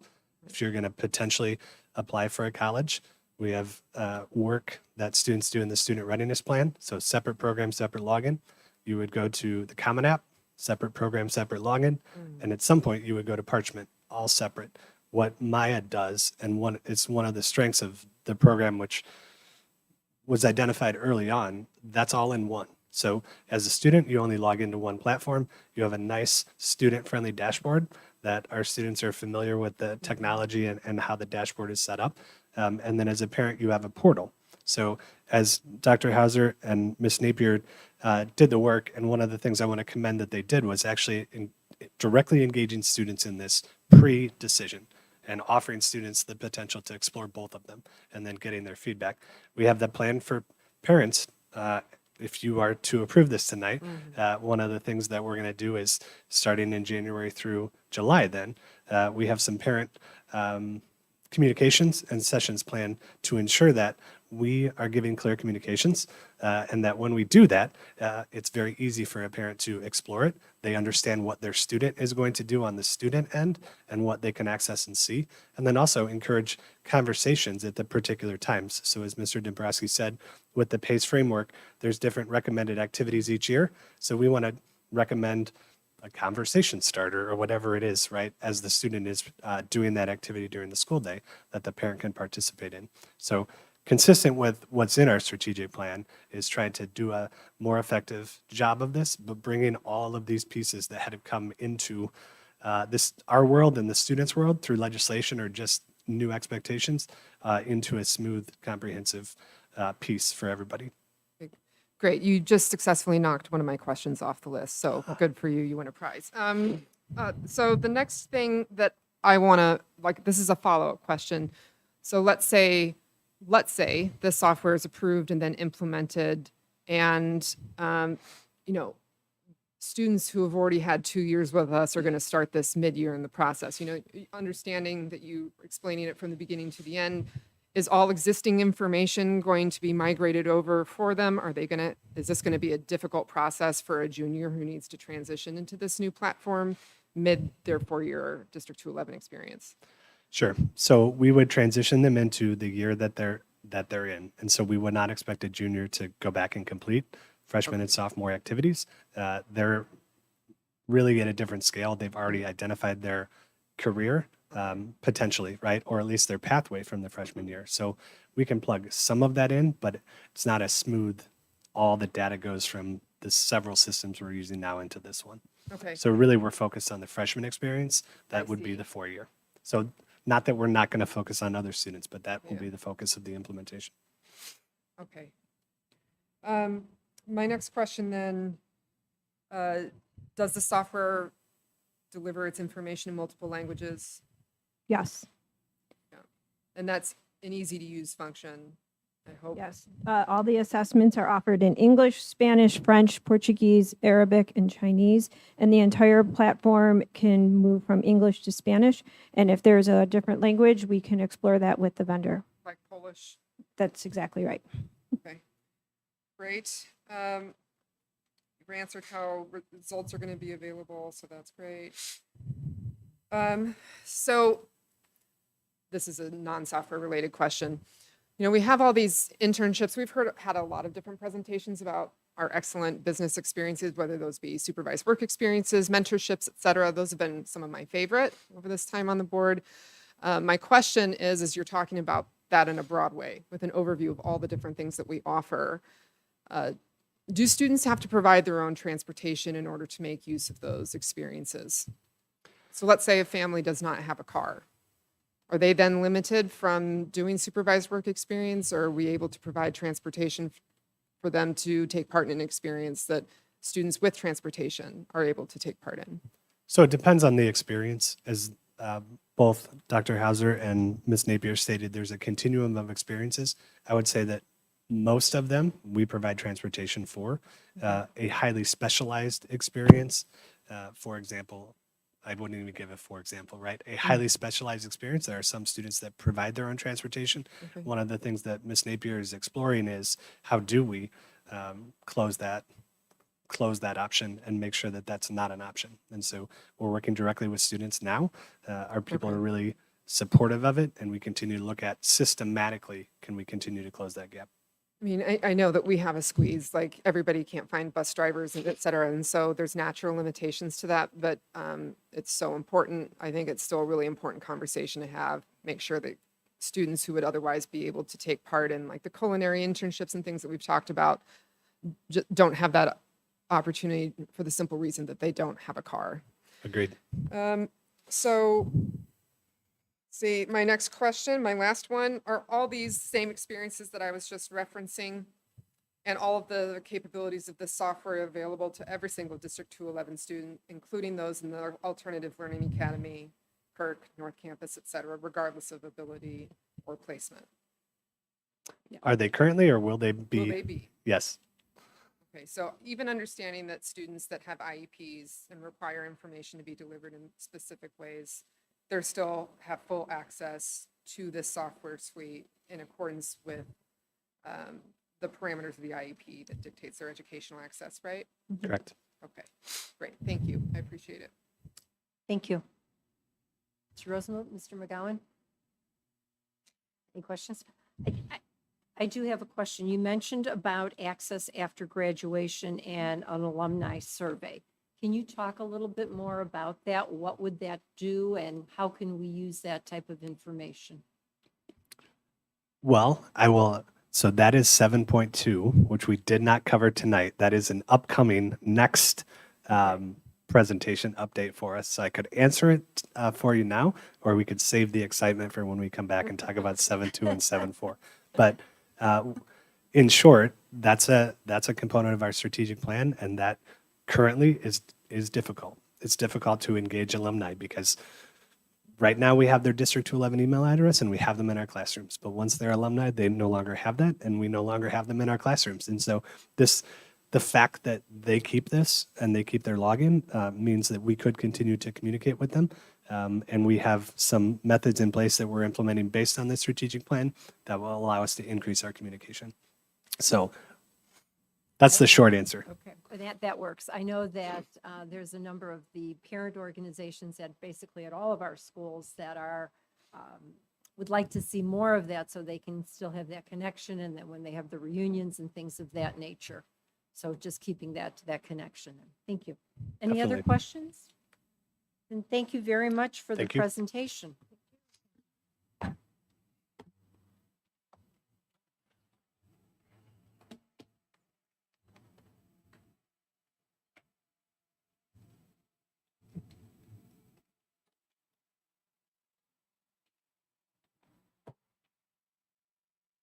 All right, then that takes us to consent agenda items. Is there an item that a board member would like to have removed? Okay, if there is none, then the recommended action is that the consent agenda be approved as presented. May I have a motion, please? So moved. Second, Any discussion? Yeah, I just had I'm sorry. go ahead. I just had a quick question. We're auctioning 3 buses. Usually we trade those in when we get new buses. Is there a reason we're auctioning versus trading? We did not trade them in because we were not aware of the timing by which we were going to receive the new buses that came in. We did have the company come back out that normally gets our bus trades and give us a quote. So our plan is to list them. The public auction site that we post them on has buses that are going at a higher rate. So our plan is to list them at that rate. And if we do not sell them, we still have the ability to trade. Yeah, that was my initial instinct, but thank you for confirming that. Okay. Any other questions? 2 more bus drivers on the personnel list I see, so that's great. That's a good news. All right, anything else? If there is nothing else, may I have a roll call, please? Ms. Cavill, Aye. Mr. Dombrowski, Aye. Mr. McGowan, Aye. Mr. Rosenblum, Aye. Mrs. Klimkowitz. Aye. All right, then that takes us to number 8, which is Freedom of Information Act. That's an information item. And then the next item, are there any questions there? Okay, the next item is the adoption of the 2022 tax levy, and that's going to be in 3 motions. So the first recommended action is that the Board of Education approve the amount of $251,225,000 as the 2022 levy of Township High School District 211. May I have a motion, please? So moved. Second, Okay, any discussion? Okay, if there's no, yes, I have comments. okay. Here in Illinois, there are 2 ways to fund schools, through debt or through reserves. That means choosing between keeping overall tax rates lower than required to meet expenses and funding the remainder through debt, or taxing at a higher rate that allows the district to meet its expenses without debt. When we discuss the levy year after year, we often disagree as a board about which approach best suits our community and our schools. I can certainly see the advantages and disadvantages of both approaches. No one I know likes paying taxes, myself included, so comparatively lower overall tax rates, very easy to market. I also think it works reasonably well in a smaller district in a single community like Barrington, if residents accept that finding the cash for building maintenance and other capital improvements means regularly going to referendum and repaying millions in interest. In contrast, funding schools without debt means every dollar we pay in taxes goes to our schools rather than diverting millions to financial servicing firms and lenders. Of course, that also means tax rates are comparatively high, especially when residents look at the tax rates of other communities who use debt. No one likes high taxes, myself included. As a school board member, a parent, a District 15 employee, and a taxpayer, I think about these tensions carefully. Ultimately, I land in a moderate position. In 2020, I asked the administration to run a 5-year projection on the financial impact of a flat tax. The result was that our district couldn't pay the bills within 5 years without issuing debt, which you can think of like a taxpayer-funded credit card. At the same time, I am just as uninterested in levying the maximum allowable tax rate every year with no consideration for the overall affordability of housing or accumulating cash reserves in district coffers. If I wanted to live in a community like that, I'd move to California. I support the levy as proposed because it too reflects a moderate approach, though reasonable people can disagree about what that means. It rejects the recklessness of both extremes, respects our community members who demand and expect diverse program offerings and well-maintained schools and highly qualified staff without wasting hard-earned income on high interest rates or resource hoarding reserves. Thank you. Dr. Small, would you like to add anything to this, or I can do a very quick, brief summary. please? That this first motion is the approval of the levy. The maximum property tax extension limit, the PTEL, is the 5% plus 0.3 for new property growth. The recommended increase over last year for this motion is 3.5% plus 0.3% of new property growth. Thank you. Any other comments or questions? All right, if there are none, then roll call, please. Mr. Rosenblum, No. Mr. McGowan, Aye. Ms. Cavill, Aye. Mr. Dombrowski, No. Mrs. Klimkowitz. Aye. The motion carries. All right, the second recommended action is that the Board of Education approve the certification required by 35 ILCS 200/18-190.7 that the 2022 real estate tax extension of the Board of Education is less than the maximum allowed under the property tax extension limitation law. May I have a motion, please? So moved. Second. All right, discussion, Dr. Small? If I can summarize this motion, the second recommended action is to approve the certificate with the county that District 211 has approved a levy that is less than the maximum amount allowed by the property tax extension limitation law. This action in motion 2 allows the board to have the option of recapturing the amount not levied for the next 3 years as long as the total levy does not exceed the 5% increase over the prior year. This action in motion 2 does not require the board to use the look-back recapture law, but is a necessary step to have on file with the county for the board to have that option in the future. Okay, any comments or questions? Okay, if there are none, then may I have a roll call, please? Mr. McGowan, Aye. Mr. Rosenblum, Aye. Ms. Cavill, Aye. Mr. Dombrowski, Aye. Mrs. Klimkowitz. Aye. That takes us to the third recommended action, that the Board of Education approve the resolution abating the full 2022 recapture real estate tax levy amount certified by the Cook County Treasurer due to Section 18-233 of the Property Tax Code as presented. May I have a motion, please? So moved. Second. Okay, discussion. Dr. Small? This third action is to abate the full 2022 recapture real estate tax levy amount certified by the Cook County Treasurer and provide that amount as full tax relief back to the taxpayers. The amount currently listed by Cook County is $4,772,584. If the board does not approve this action, the taxpayers will automatically be required to pay the district the $4,772,584 in addition to the levy. Any comments or questions? Okay, if there are none, then roll call, please. Mr. Dombrowski, No. Mr. Rosenblum, Aye. Mr. McGowan, Aye. Ms. Cavill, Aye. Mrs. Klimkowitz. Aye. And the motion passes. All right, thank you. That takes us to new business, and it's the recommended action is that the Board of Education acknowledges receipt of the June 30, 2022 Annual Comprehensive Financial Report, which includes the financial statements as prepared by Township High School District 211 and audited by Baker Tilly US LLP Certified Public Accountants. May I have a motion, please? So moved. Second. Okay, discussion, and Dr. Small. In accordance with the requirements of the Governmental Accounting Standards Board, the district is required to have an independent audit of its financial records, including a test of financial controls completed on an annual basis. The firm of Baker Tilly US LLP recently completed the audit of the district's financial statements for the year ending June 30, 2022, and have issued an opinion thereon. The district's 2022 Annual Comprehensive Financial Report, referred to as the ACFR, was prepared by Baker Tilly in cooperation with our business office. I am pleased to introduce to you audit partner Michael Malott, who is here this evening on behalf of the board's accounting firm, Baker Tilly.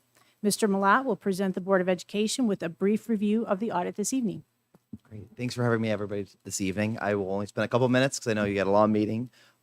First, before I get started, I just want to thank Barb and Lauren and your business office for their assistance in the audit process. I know I mention this every year, but without the highly skilled and capable people that you have working for the district, the audit doesn't get done smoothly, effectively, efficiently, or on time. Particularly in recent years with the significant amount of turnover at a lot of school districts, a lot of districts have not weathered the storm and have had late audits. You guys continue to be on track and on time every year. Barb and Lauren deal with us and all our questions and all our requests throughout the course of doing their regular day-to-day business as well. And I just really want to thank them for all the effort they put in. You really do have a great team that works for the district and something to be proud of. As I get started, I'll just run through the various reports that we issued. It's kind of high level, and then if you have any questions, obviously just let me know. The big document, as always, is that ACFR. It's a beast. I always recommend that if you're going to look at it, not in detail, but your biggest bang for your buck is going to be in that management discussion and analysis section, as well as the transmittal letter. They provide a combination of both financial and non-financial information that give you a good high-level picture of what happened during the year and some historical context as well. There's trend information in the back too, so if you want to see what happened before to where things are now on a number of different both financial and non-financial, like demographic metrics, it kind of gives you a good picture of where things have been and where they're going. On the report itself, it is all your information.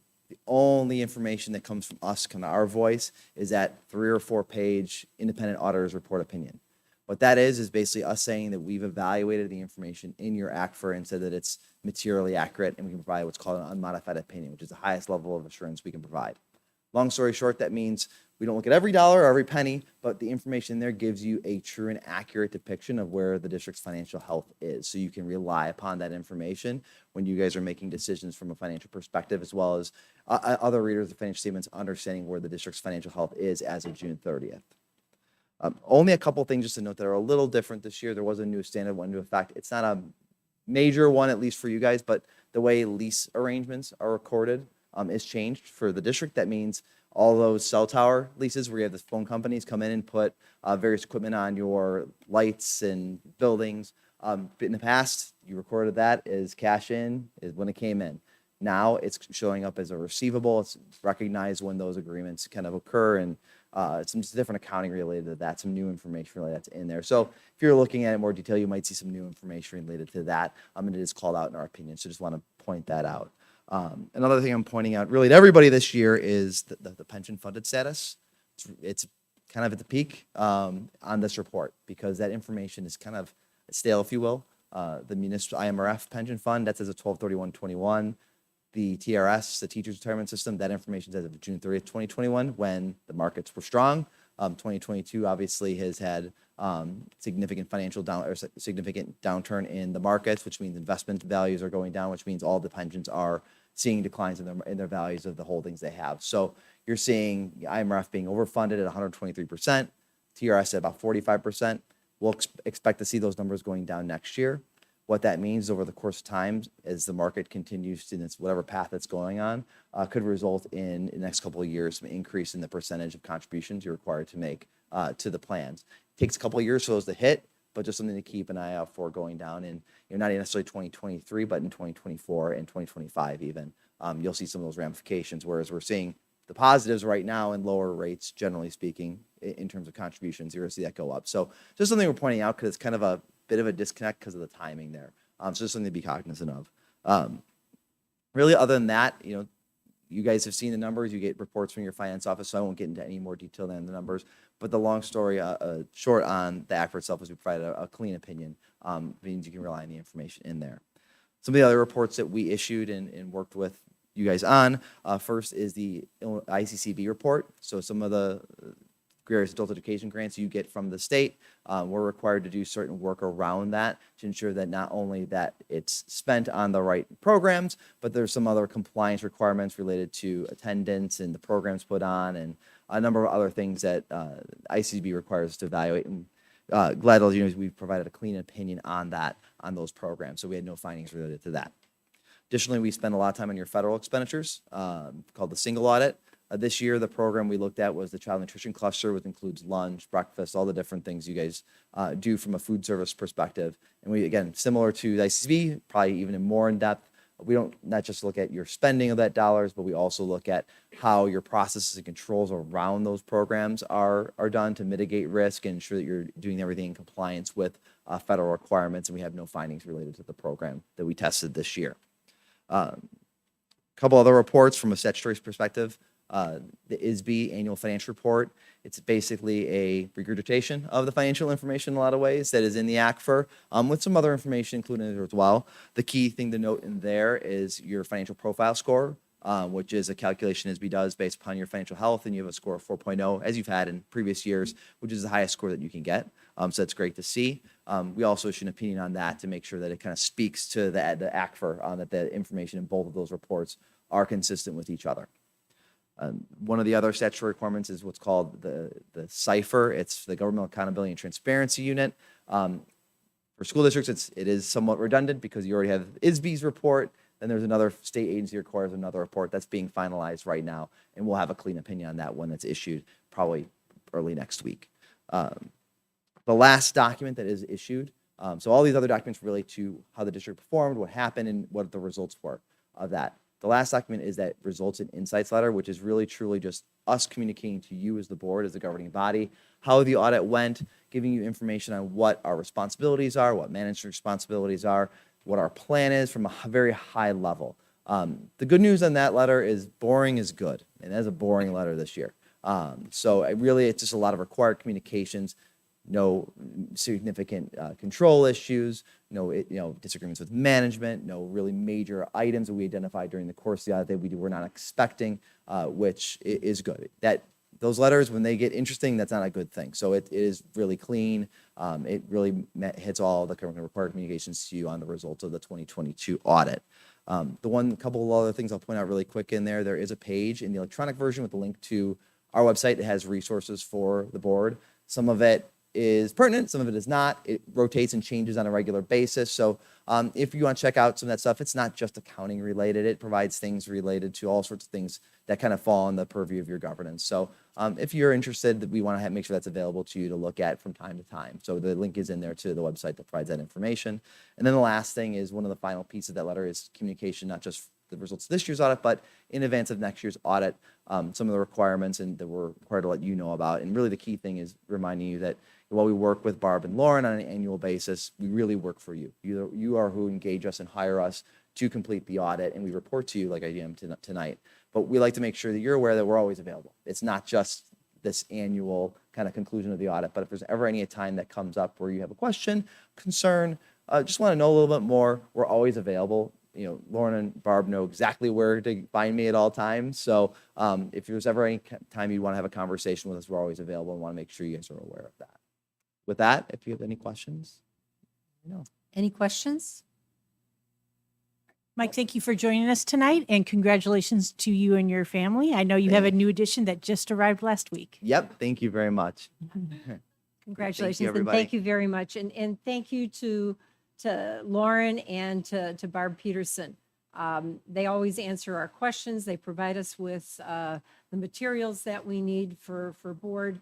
And even when we throw questions at both of those ladies, they come back and they give us the answer, whatever is asked. So thank you to our ladies, and thank you for our auditors. Thank you for the report. Okay, so if there's no other questions, then we need a roll call. Ms. Cabell, Aye. Mr. McGowan, Aye. Mr. Rosenblum, Aye. Mr. Dombrowski, Aye. Mrs. Klimkowitz. Aye. All right, that takes us to our operating fund balance for the period ending June 30th, 2022. It's an information item. Then that takes us to, if there's no question, the next item is the 2021-2022 popular annual financial report of the Board of Education funds. That's again an information item. Dr. Small?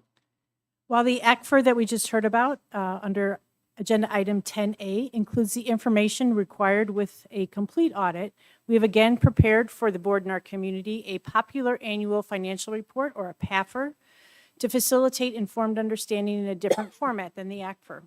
Once again, the auditors expressed their high praise, as we just heard, for the quality of work conducted by members of their business team.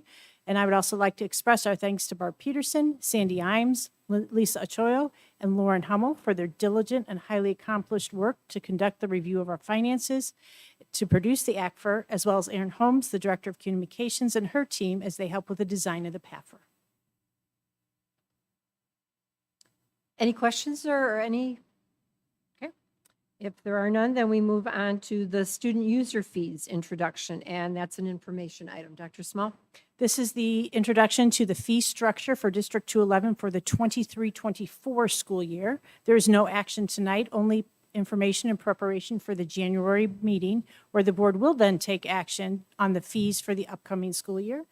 As a reminder, the board has not charged the $170 textbook instructional fee for the past 2 school years. Okay. Any questions? All right, if not, then we'll move on to the facility assessment and asset management plan proposal. The recommended action is that the Board of Education approve Archon to complete a facility assessment and asset management plan at a cost of $206,820. May I have a motion, please? So moved. Second. Okay, Dr. Small? The strategic plan under the facility enhancements of Goal 9 has a target for this year that includes the engagement of an architect in the development of a 10-year master facility plan. The recommended action tonight to allow the completion of the facility assessment and asset management plan allows the district to evaluate the conditions of its facilities to plan for future maintenance and replacement. A facility assessment would include things such as the exterior grounds, including sidewalks, curbs, and drives, and athletic fields, the building envelope, including roofs, walls, and windows, interior items such as floor systems, walls, doors, ceiling systems, mechanical equipment, plumbing systems and fixtures, and lighting levels and fixture conditions, as well as an analysis of power infrastructure adequacy and distribution. The facility assessment will help the district determine where best to invest its resources over the next decade. The facility assessment will also incorporate a life expectancy projection and replacement cost for years 1 through 10. Any questions? Yes, Madam President. Was this bid, did we solicit more than one bid for this work? No, this was not bid. This is through our architect of record, who has complete history and inventory of our facilities on file. Madam President, when was the last time the district had an independent set of eyes or a different opinion than the standing architect of record? I can't give you that answer at the moment. I would have to direct it from Dr. Small or from Lauren. We've had this architect for, I don't know the number of years, a long period of time. We have used other, depending on what the nature of the project is, we will bring in additional support teams to assist them in whatever the planning and development is. This is a recommendation, though, with our existing firm. Let me ask this question. Is this, how often would we be doing something like this? Or is this? Ideally, this would be completed and not updated any sooner than 10 years. Ideally, it would go beyond that, but it is really in the desire is to have a full inventory of our system. So this is, a full inventory of all of the sections of our roof with their associated age, the condition as they are today, with a estimated replacement date and cost, as an example. This provides us with budgeting and planning tools. It certainly assists us with areas of our building that fall under the health and life safety components and provides us with timing to be able to complete those necessary items. It allows us to be proactive in the replacement of our mechanical systems that serve the safety of our facilities. And it's also a document that is provided that is a source of continuity between any individual that's utilizing it. So whether it's central staff, if it's our maintenance staff within our buildings, the building and grounds manager, it's a document that provides a complete set of inventory and information for those individuals who will be managing the facilities. Thank you. And just to continue the discussion, Madam President, I believe it's always good to, every now and then, provide a fresh set of eyes to ensure that maybe something that is systematically, redundantly omitted, whether just through an experience or a different focus, that the district should take opportunity to provide just verification occasionally with a fresh set of eyes in this type of exercise. Noted. Thank you. Can you explain to me, just a little, speak to the, we just had discussions not 6 months ago about replacements of various things, and I specifically remember presentations regarding the lifespan of roof replacement projects. So can you speak to, and you mentioned life and safety projects as well. If we already have some of this information, why do we need the same information again? We do have some information. This is a way to expand upon the information that we have and do a complete review of our systems. This goes more beyond level of the pieces of equipment that are within our school and the last date of replacement. It's an assessment of the pieces that we have to provide more of a comprehensive review of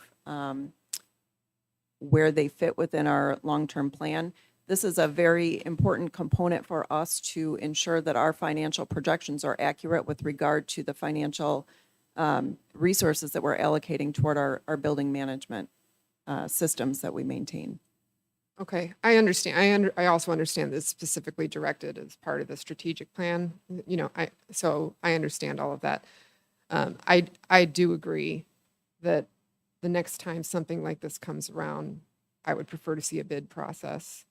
And if this architect is a longstanding client of ours, then they can participate in that process too. I have some comments in that. I know Archon has been a longstanding architect for our school district. However, I concur with Mr. Dombrowski that it seems that doing a facility survey and assessment doesn't necessarily have to be the architect of record that we've had for some time. I'm sure they have many records of different things that we've done over the years with them, but this should be, even for them, an opportunity to come in and do a fresh survey and evaluation, it says right here, of the conditions of our facilities and possible future maintenance that may be needed. And I question whether our architect of record needs to be the one and only capable organization to come in and do a facility assessment and help us identify opportunities for different things with regards to to doing improvements and life expectancy projects. So I guess a question I have, I know it says on here that it can begin as early as next week and be done over 9 months. Is this something that we need to approve? I know it's in the strategic plan, but the strategic plan doesn't say that, or does it say that this has to be approved in December? Or is this something that we can postpone and allow other architectural firms to propose to us they're doing this same assessment over 9, 10, 11 months? Or shorter if they can.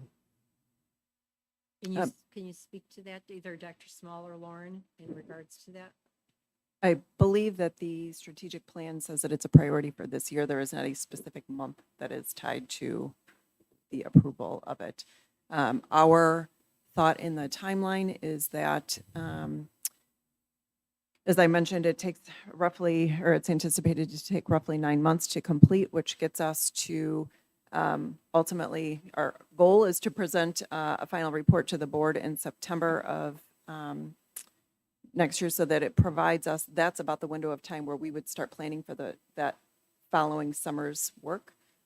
So that's kind of where we backed into this timeline to be able to allow us to have additional information to help guide that decision-making process, but there is nothing specific in the strategic plan. What, with regard to if, the month. if the board, just as a hypothetical, if the board were to say, we would instead prefer to send this out for a bid, I think it's important, given the time constraints that you just said, in terms of our overall goal, how long you would anticipate, knowing that it is a guess, on that process taking? Well, I would say that we would do an RFP versus a bid for this process. It would take us a few weeks to put it together. It would need to be out for several weeks for someone to be able to respond to, and then time for us to evaluate and interview. So conservatively, I would say 3 months, without talking to other vendors to see how much time they would exactly need.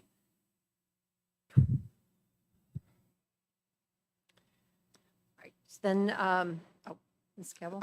I apologize. So the proposal to complete the full study and prepare the final plan document is $206,820,000, considering that it is a 9-month process, and we'd also be paying for experience. I'm less concerned about the financial aspects of it. I'm more concerned that I think it's good for the architect to compete against other services out there if they've had a longstanding relationship with us. And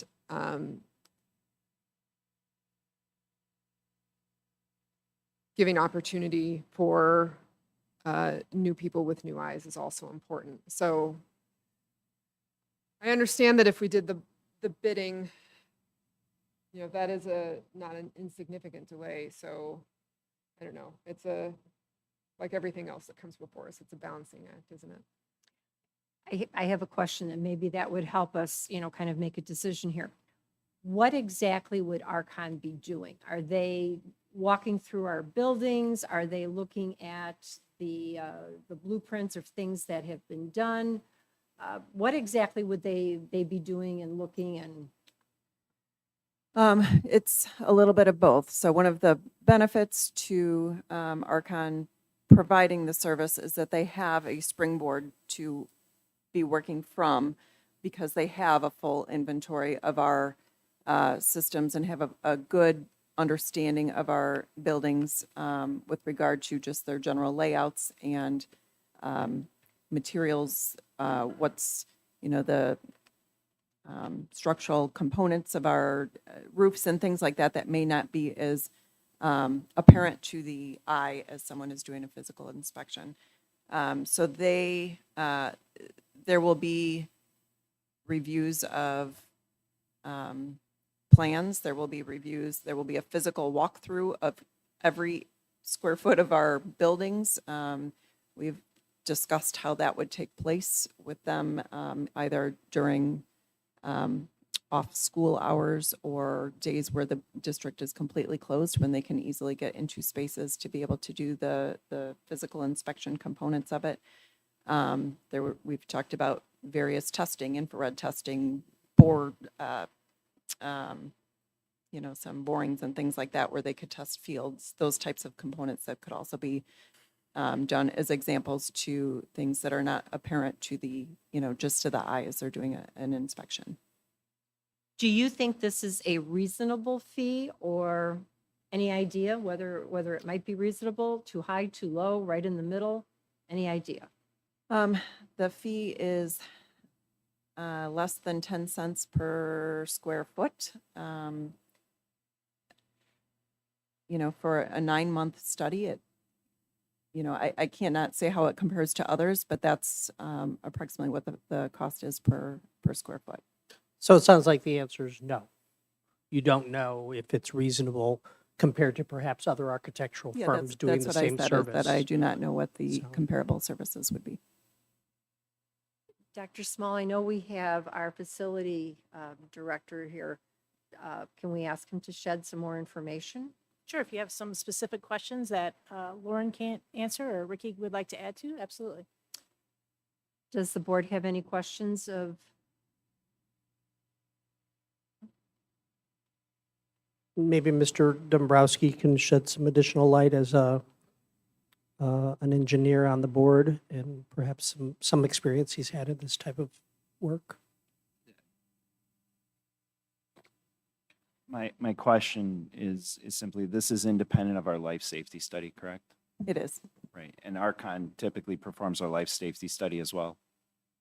They have historically, correct? Mhm. Right, and we haven't had another architectural firm in for the life safety studies. I am not aware of one, at least not in my time in this role, no. Right, again, my point still stands about, making sure that you don't have the fox watching the hen house and providing a second independent study to verify that we're getting the services that we expect at our district. I wouldn't go, Madam President, my feeling is more that, if we were to send this out, to hear from to get competitive bids back, essentially, like other bids that we've had before, this might be the only person that comes back with the service. At the same time, we might get a few.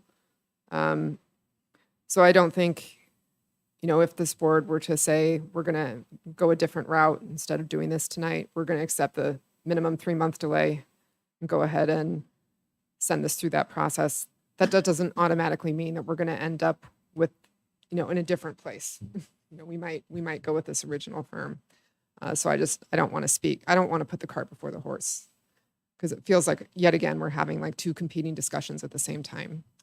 So I think at this point, I don't know, I feel like the discussion's kind of covered everything. And if, we're either going to vote this up or down, or if, I'm not as familiar with Robert's Rules of Order as other people on here. Does this motion need to be voted up or down before then a replacement motion is made? We can amend this, but Okay. what I would probably suggest is either voting it up or down. The only thing I would throw in is, if this is Archon's bid, we've just made it public. Yeah, that's So true. I don't know if that is a determining factor in there.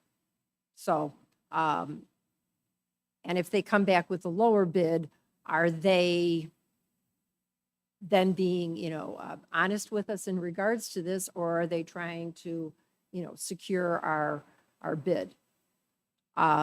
That's the only thing I'm wondering about, because everything has just been made public now. So we can vote this down, and then we can direct the board to go out for bid for this, if that's the decision, or we can vote in favor of this. Dr. Small, you were going to say something. If I may, I hear a concern about the use of Archon. What I would suggest is that one thought of consideration is to secure Archon to do this, get this asset and management plan in place based on some of the things you have already said as a board, and then look at the picture behind the future in terms of what we do with our architects and who we hire and how we work with them. So just to clarify, my comments are not in concern of Archon. Okay. I'm sure, and I've dealt with them in other ways, that they're a very, very professional and prestigious architectural firm that we've successfully used for quite some time. But I also think that things such as this don't necessarily have to be given to our architecture of record because they're the architecture of record. And I feel like that's kind of an easy way out. And I feel that like that's what we're doing here, is because we already have them, let's give it to them and have them do it. Lauren or Ricky, I don't know if you can speak to this, the difference between, for this particular project that we're looking at, the difference between having the current architectural firm that has been in our facilities for multiple years versus a brand new one coming in. Have any experience or? Please. Could you repeat your question? So the difference between having, for this one project that we're talking about, is there a difference between having an architectural firm that comes in that has been in our buildings and our facilities for multiple years versus an architectural firm that was new to our district for this project? Or in my opinion, I think there's a big difference when you have someone who knows your facilities inside and out right now versus someone that doesn't know your facilities. It's going to take them an extended longer amount of time to learn it. And I think because of that, the cost will increase. That's based on my experience. I went through this process before at other institutions, and that's my experience, is that the architect on record usually goes through the process a little bit shorter time frame. And one other thing, when it comes to architectural services and lawyer services, these falls under the category of professional services, which doesn't necessarily have to be bidded out. I'm sorry, it doesn't have to be what? Bidded. Thank you. Any questions? Which is why the discussion was surrounding a request for proposals on that. I think ultimately where I'm going to land is that, they've not given us any reason to suspect, there's no evidence of wrongdoing. And I think in this day and age, a lot of us have forgotten to offer one another even just the bare minimum of grace. So I'm not going to devolve and make decisions based on unfounded suspicion and malignment. So my concern, the price is reasonable, especially for the scope of the work. The arrangements have been made. We've had a trustworthy relationship with them before. Ultimately, I am comfortable with the motion as presented. However, in the future, I think obviously there's some concern and about the process. And at least I personally can only speak for myself. No, I don't mean that as a malignment of this firm or a malignment of your supervision of this process. That's not what I'm trying to say. What I'm trying to say is that I think for transparency's sake in the future, services such as this, I would like to see more information come through, perhaps a bidding process likened to other professional services, or at least competing quotes, perhaps even next time a presentation from the firm itself to answer these sorts of questions so that you're not blindsided at a board meeting, if that makes sense. I think that's where I'm ultimately going to come down on this discussion for tonight. Any other questions or comments? I would just like to add that if we're not looking at doing this for another 10 years, I don't see a 3-month delay being significant. And it's not a disparaging comment to Archon. It's just simply that we would be provided with additional value by having the experience and additional viewpoints of a second architect in our facilities, and not necessarily saying that Archon isn't professional and doing their due diligence, just that 2 sets of eyes are better than one. Any other comments or questions? All right, if not, may I have a roll call, please? Ms. Cabell? Aye. Mr. McGowan? Aye. Mr. Rosenblum? Aye. Mr. Dombrowski? Nay. Mrs. Klimkowitz? Aye. All right, the motion passes, and I think as has been discussed and brought forward, and Ms. Cavill summarized it quite well, we're looking at maybe going for bids on other items so we can have some choices and discussion. And we can talk through certainly the request for proposal process, the bid process, and then understanding of that also. Okay, and I think that's important. Thank you. All right, so the next item is the time and place for the regular Board of Education meetings. And the recommended action is that the Board of Education schedule recommended board meetings in the GA McElroy Administration Center to begin at 6:30 PM for the purpose of entering closed session, with the public portion of the board meetings beginning at 7:30 PM for Thursday, July 20th, 2023, Thursday, August 17th, 2023, Thursday, September 21, 2023, Thursday, October 19th, 2023, Thursday, November 9th, 2023, Thursday, December 14th, 2023, Thursday, January 25th, 2024, Thursday, February 22nd, 2024, Thursday, March 21st, 2024, Thursday, April 25th, 2024, Thursday, May 16th, 2024, and Thursday, June 30th, 2024. Further, that the board secretary be directed to post proper notice. May I have a motion, please? So moved. Second. Any discussion? As we've had discussion before, has there been any conversation and/or collaboration with our feeding school districts regarding their board meeting schedules and any that may potentially be in direct conflict or overlap with ours? District 15 has their board meetings on a different date, and District 54 has not officially put forth any of their dates, but I have opened the conversation with them. Thank you. Any other questions or discussion? All right, roll call, please. Mr. Dombrowski, Aye. Ms. Cavill, Aye. Mr. Rosenblum, Aye. Mr. McGowan, Aye. Mrs. Klimkowitz. Aye. All right, and the next item, the recommended action is that the Board of Education approve an initial 6-month implementation agreement with MIA Learning at a cost of $15,862.50 and a 5-year term agreement beginning in July 2023 at a cost of $68,975 per year. May I have a motion, please? So moved. Second. Okay, discussion. So if I'm, just to clarify, if I'm reading this correctly, there's essentially a 6-month, it's what I'm going to call a trial period. And then the 5-year term agreement would begin in July. And so there is time for the board to review before? No, it's Fine not with a, the 6 months, sure, please. it's not a trial period. It's an implementation period, which, as we mentioned before, will allow us to engage our parents in the parent communications and pieces that we'd like to. It will allow our counselors to become familiar with the system and be trained on it and be ready to go prior to the start of the school year, rather than trying to do all that in August. Okay, thank you. Any other questions?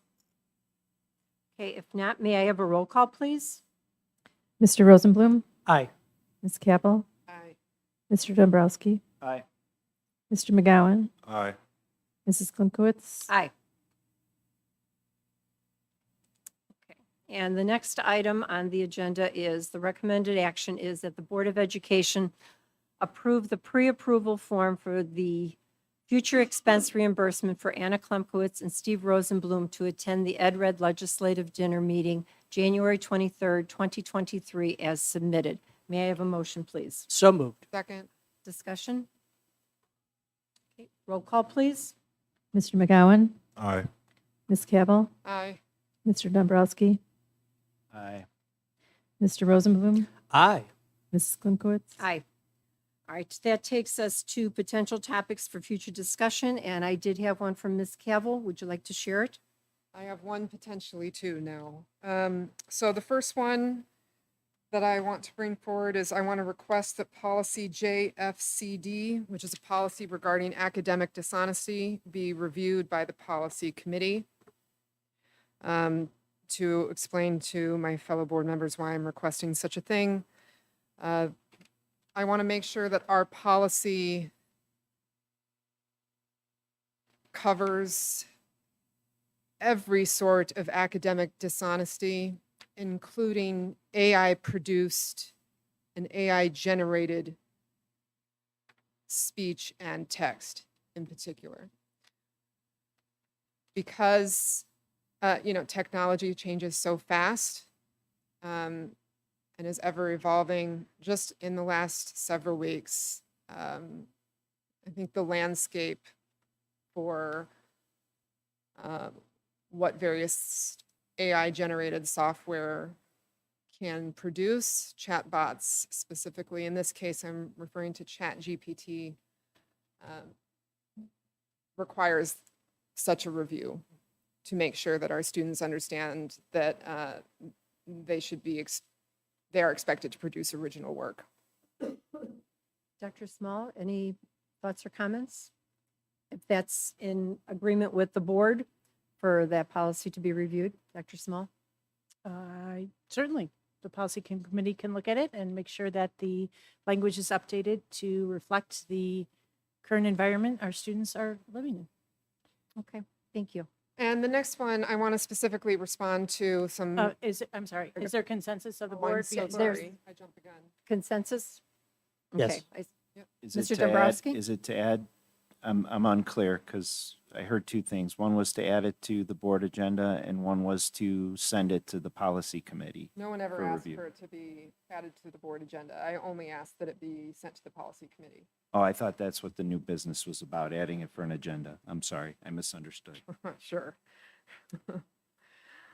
It'll eventually come to the board then. So, all right, thank you. You said you had something else? Yes, regarding some public comments made about a rule regarding the foreign exchange student, I looked at policy JECBA, but I couldn't find the language referenced in the public comments. So before I ask for a policy review, I want to ask Dr. Small to respond to that specific language about the rule regarding when you turn 17.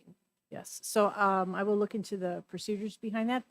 I had reached out to our parent in terms of what the specifics were. I did not receive any, but I will certainly have a conversation with her to follow up, as well as the school in terms of who she's been working with and what's been happening. I will give you just some background in terms of our foreign exchange students' procedures. We have been doing this for years. We have had extremely successful ones, and we've had sometimes a pattern of some unsuccessful ones.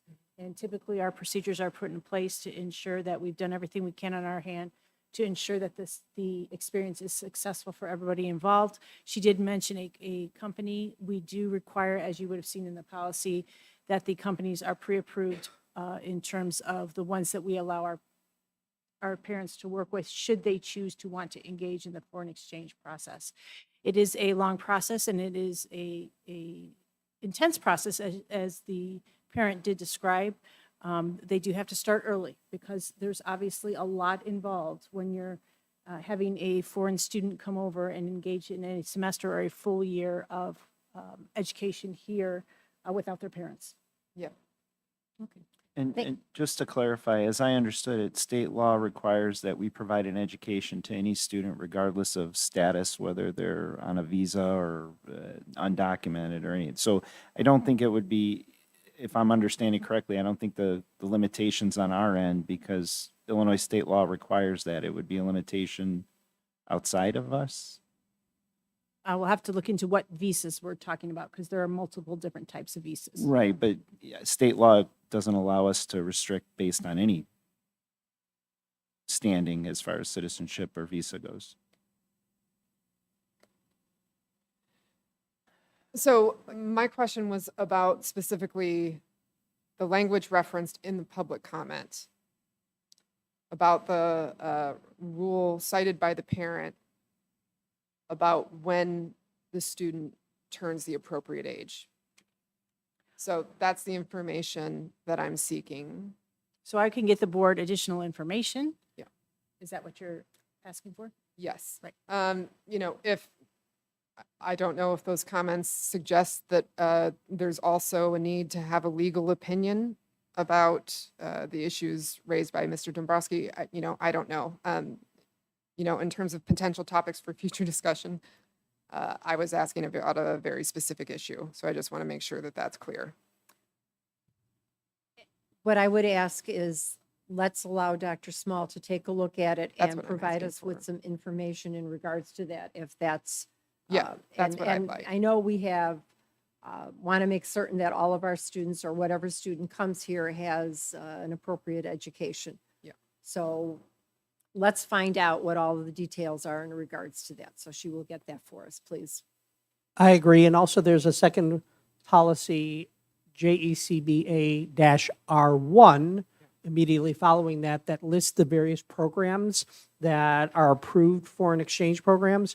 And perhaps Dr. Small, in your investigation, you may discover perhaps that the organization that she's working through may have something impacting that and not necessarily our school district. But I'm very glad that she brought it to our attention so we can look into it further and try to help the situation get resolved. So Okay. I agree. Right. And then finally, to this portion of the new business, prior to making a request to add IIAA back on the agenda, because I know we've discussed that in the past, but Dr. Small, when you respond to Ms. Gale's questions, can the board receive a copy of that response as well? Absolutely. Thank you. All right, anything else? And again, I appreciate, and I know we've got our agreements that we did, it's appreciated that there's a heads up if somebody has a potential topic. So thank you for that. All right, that takes us to our committee reports. The first one is NSSEO. And with NSSEO, our students that we recognized were from the deaf and hard of hearing, and both are seniors at high school. One's at high school 214 and one is at 207. Both of the young ladies that were recognized are involved in their school. They've got wonderful grades. They've participated in Leadership Day at Sunrise in October, and then they take the information that or things that they've learned and bring that back to their school. One of the things that we learned about the deaf and hard of hearing program, they have participated in 21-22. There were 350 students that participated in diagnostic services. And 42 students are in the deaf and hard of hearing satellite programs. They gave a presentation where they were focusing on math instruction in the deaf and hard of hearing programs to help those students. And that the difference in the age of diagnosis, the access to visual language, and the degree of hearing loss all plays a factor in how the student is progressing and what they're able to do. So they gave a very good presentation in regards to that. Also, Dr. Hackett gave us some information on the state. Dr. Ayala is going to be retiring in February of 2023. So there's discussion in regards to that, taking a look at the last 4 years of how everything has aligned with the state and the pandemic and how things need to be going forward. We're also need to recognize Renee Erickson because she was named as Transition Committee Chairman to the IAASE board. And I don't remember what those initials stand for. I'm drawing not a sure I blank. know them off the top of the head, but I can tell you what she's going to do. She's a part of the board that will work through with our students. We have an excellent transition program in terms of them moving from their education into their adult life. And she was named a part of that. And we will be in a wonderful resource as a district for sharing our ideas of the success that we've had in that arena. Yep, and congratulations to Renee. That is awesome. We also had from NSSEO, Dr. Brad Carter served on the EdRed Special Education Funding Committee. And he's also provided some information to EdRed and continues to be a source of information. Dr. Doug Bolton, He gave a presentation to the PERC parents, and it was extremely well received. He shared a really strong message of resilience in the efforts that have been going on after the post-pandemic, and he had wonderful interaction with the parents there from PERC. So that, we've also heard from Hyatt Young and Atia. They completed the survey in regards to the superintendent search, and they gave us the list of desired characteristics, and the main focus is we really need a person with a special education background to lead NSSEO. Dr. Hackett has done a tremendous job, a marvelous staff, really working together. They've been very good. So we need to have that continue. We've been told that there are already a couple of applications that have come in. The goal will be that the applications, I believe, need to be in probably by mid-January, and then we'll take a look at those and start scheduling some interviews. So that is NSSEO. And that will take us to Ed Red. Thank you, Madam President. Ed Red had their December meeting on December 2nd, and Dr. Small and Mrs. Hummel were both also in attendance. I'm going to go through, they talked about some legislative things, and so I'm just going to touch base on a few that particularly may be of interest. The SAFE-T Act, as it's called, one thing on there is that it allows schools to school districts to have someone physically removed if they're considered trespassing. So that was a little bit of a change. There was discussion, there was some presentation and conversation around the school voucher program. And it's it's here in Illinois, it's called Invest in Kids is the name of that program. It is scheduled to sunset in December 2023.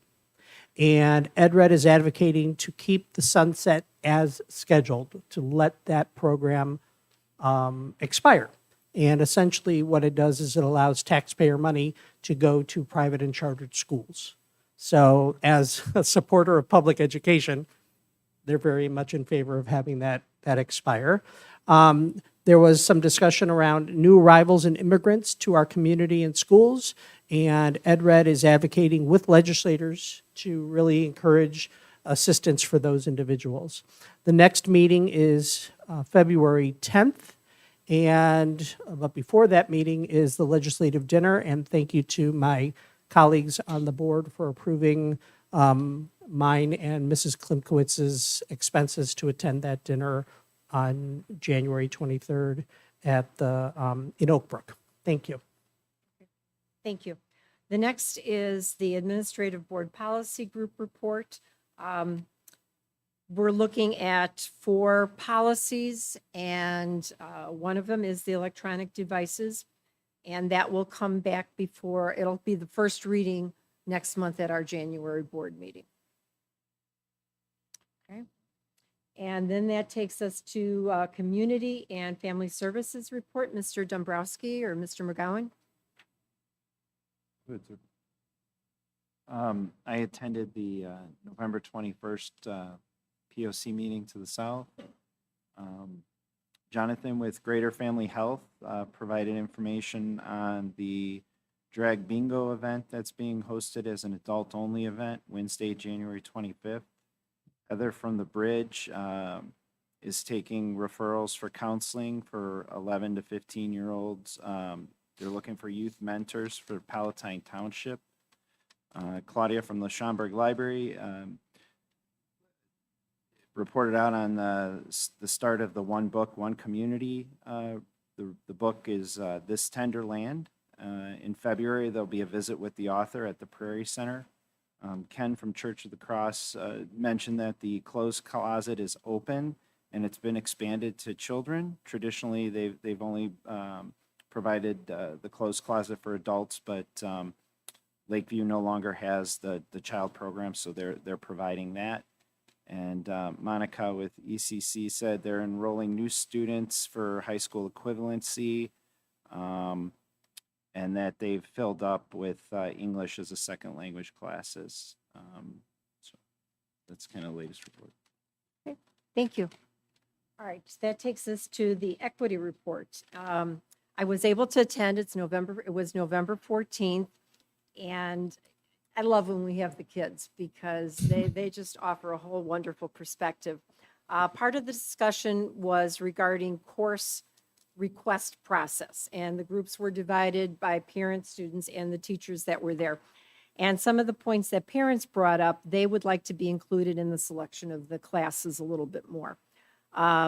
There was a discussion of students being placed in higher level or lower level classes, and sometimes maybe the need of looking at the students' abilities need to be examined a little more. They also discussed new and transfer students, and maybe is there, how do you get those students in, and how do we work with them on getting them on a career path? Some parents would like more input. Some parents wanted a little bit less, so looking at what the balance is. And the suggestion was, communication. Let the parents are asking that the counselors let them know when they're meeting with the students. They'd like to have a little bit of advance notice, so then that way they know that the students are going to be working on course selection. Some of the teachers, the student preparation for the next level class, that was something maybe they need to take a look at. And the recommendations for the next level classes of the input that the teachers have. And from the students, they would like more time to meet with counselors. And they would like a better understanding of some of the prerequisites of the different courses. So, their general comments were maybe more communication with 8th grade students as they transition to high school, and clarification, and a lot of it we, kind of talked a little tonight. Maybe clarification of graduation credits and the process for class selections. And someone even suggested maybe a flow chart, something a little bit more visual to be able to see where you kind of move along. So those were some of the comments. And also, we've gotten information from LaShonda in regards to our cultural events and more of an understanding of the cultures and the religious and honoring those. I don't know, Dr. Small, if you want to talk to that just a little bit. You had sent us a sample list of cultural celebrations by month, which was part of that discussion. It was just really good input. So the recommendations that came from the Equity Committee surrounding a religious holiday and a cultural celebration, some of the key components of that involved making sure that we communicate with our parents so that they understand that if their child is going to miss school for a religious holiday, they certainly can excuse them for that. We have always had that in place, but to make it more known across our community for that component of it. We have, when you look at the diversity of our community and the number of religious holidays and cultural celebrations that would occur, representing all of our students and their families. It is wonderful to see the intensity of them. It also makes it difficult in terms of ensuring that during something that is a cultural holiday or some event of significance that we can make sure that there is nothing going on in the schoolhouse that the student would miss should they be gone. So the response is that one, if that's possible to do that, if that's not possible, to ensure that our staff understand the diversity and the commitments of our students, and to balance that, especially when there are major assignments, when there are tryouts for competitions or for activities, to make sure that there is absolutely no penalty to the student along the way. Thank you. All right. Then that'll take us to the Illinois Association of School Boards report. Mr. Rosenblum. Thank you. A few things. The next North Cook Division meeting is March 15th to be hosted by the Wheeling School District 21. And the division for IASB wanted to make sure to mention that any candidates for our school board that may be interested in attending, it is going to be live streamed for members, but then if any candidate would like to attend and see the recordings of the live streams or any other IASB resource. As a matter of fact, please let me know. I'm the liaison for our district, but I would be very, very happy with anybody who asks to share the links to that information on the website. I attended the PRESS program webinar with timely updates last week. It was a 1-hour webinar updating on bills passed during the second half of the 102nd General Assembly with regulatory updates and other information. And so that information is also available on IASB's website, and it's accessible to anybody in the public. There was a webinar last week entitled Understanding the Board Member's Role.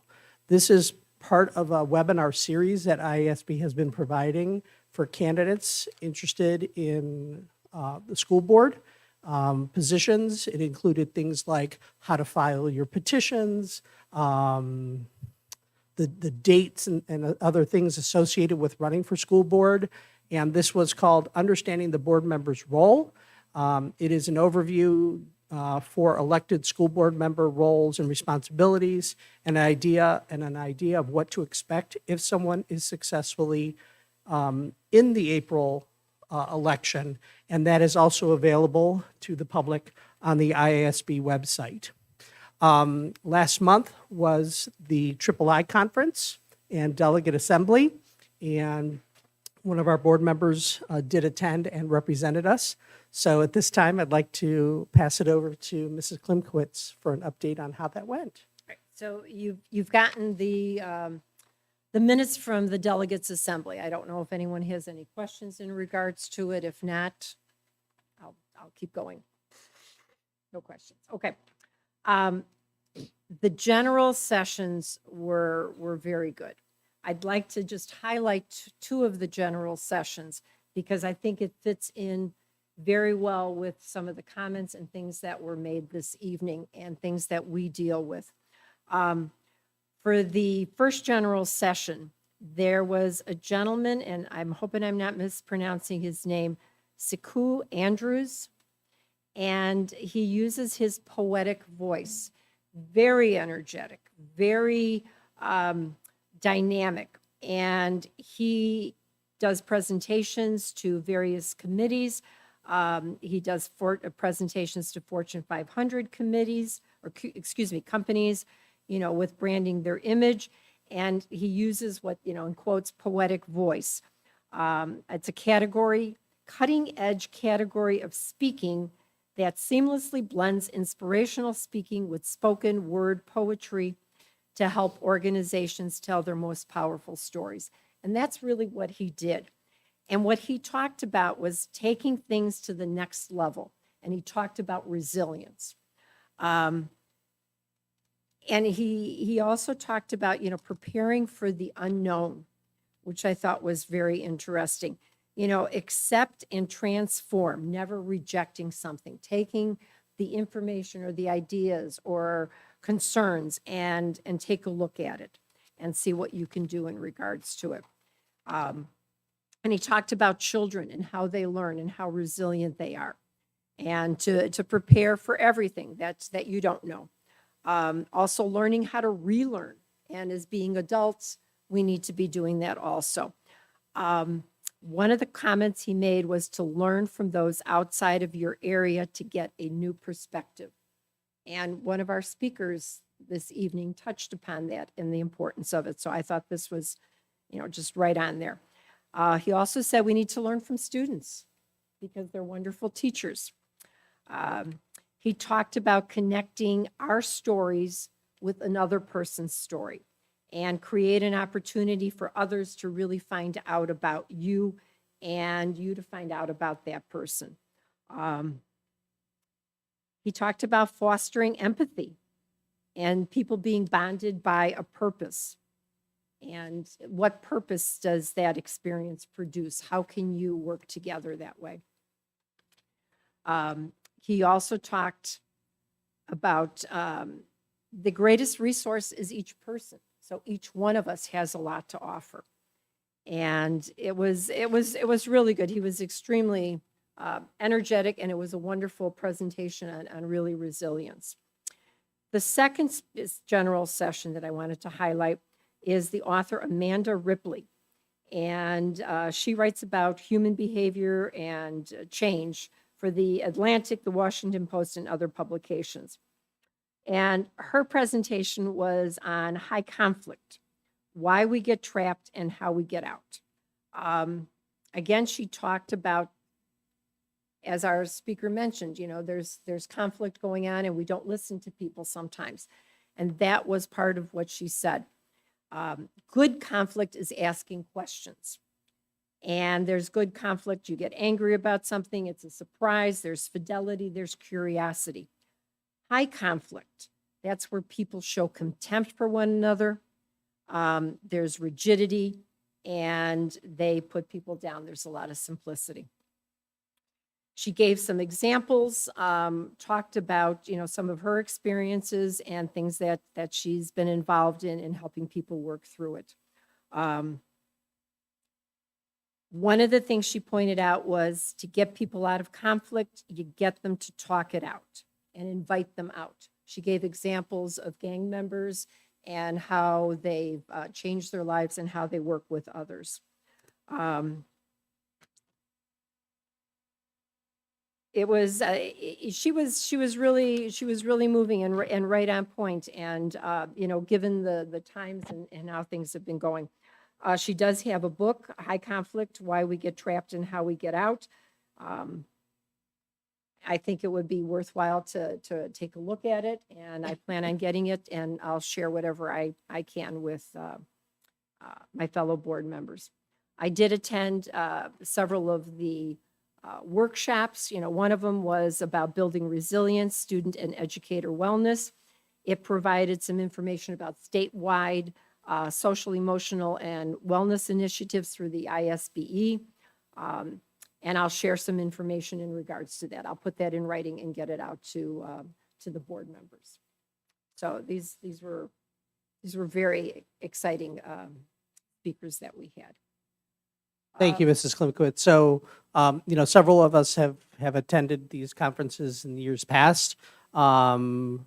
Fortunately, Mrs. Klimkowitz was able to go again and bring back, and I look forward to additional sharing of information. I also want to thank her very much for representing us at the Delegate Assembly and putting forth our formerly consensus decisions on some of the resolutions that were being presented. So thank you very much. Thank you. They did use little clickers this time. So there was no more paddles. Usually they had the paddles. We had the little clickers, and it was simple. It was either a yes or a no. Those were the two choices people had, and it worked out quite well. So it still lasted longer than the given time frame, but it worked out extremely well. Thank you. That takes us to parent connection and communications report. Mr. Dombrowski or Ms. Cabell? Yeah, I had attended. We had probably about 6 parents there or so. About that, we broke up into about 3 groups. The focus of the committee was information and communications and kind of streamlining and prioritizing how parents receive that information, and kind of what we do now as far as where we go and get that, and if we were to consolidate and prioritize, and I think we were able to give Ms. Holmes a pretty good list of top 5 items that would be beneficial to parents to have at their fingertips, and I think that's pretty much the summary of that meeting. Both Superintendent Small and Ms. Holmes were there. They're welcome to add to this report. You mentioned about some tips for parents at their fingertips.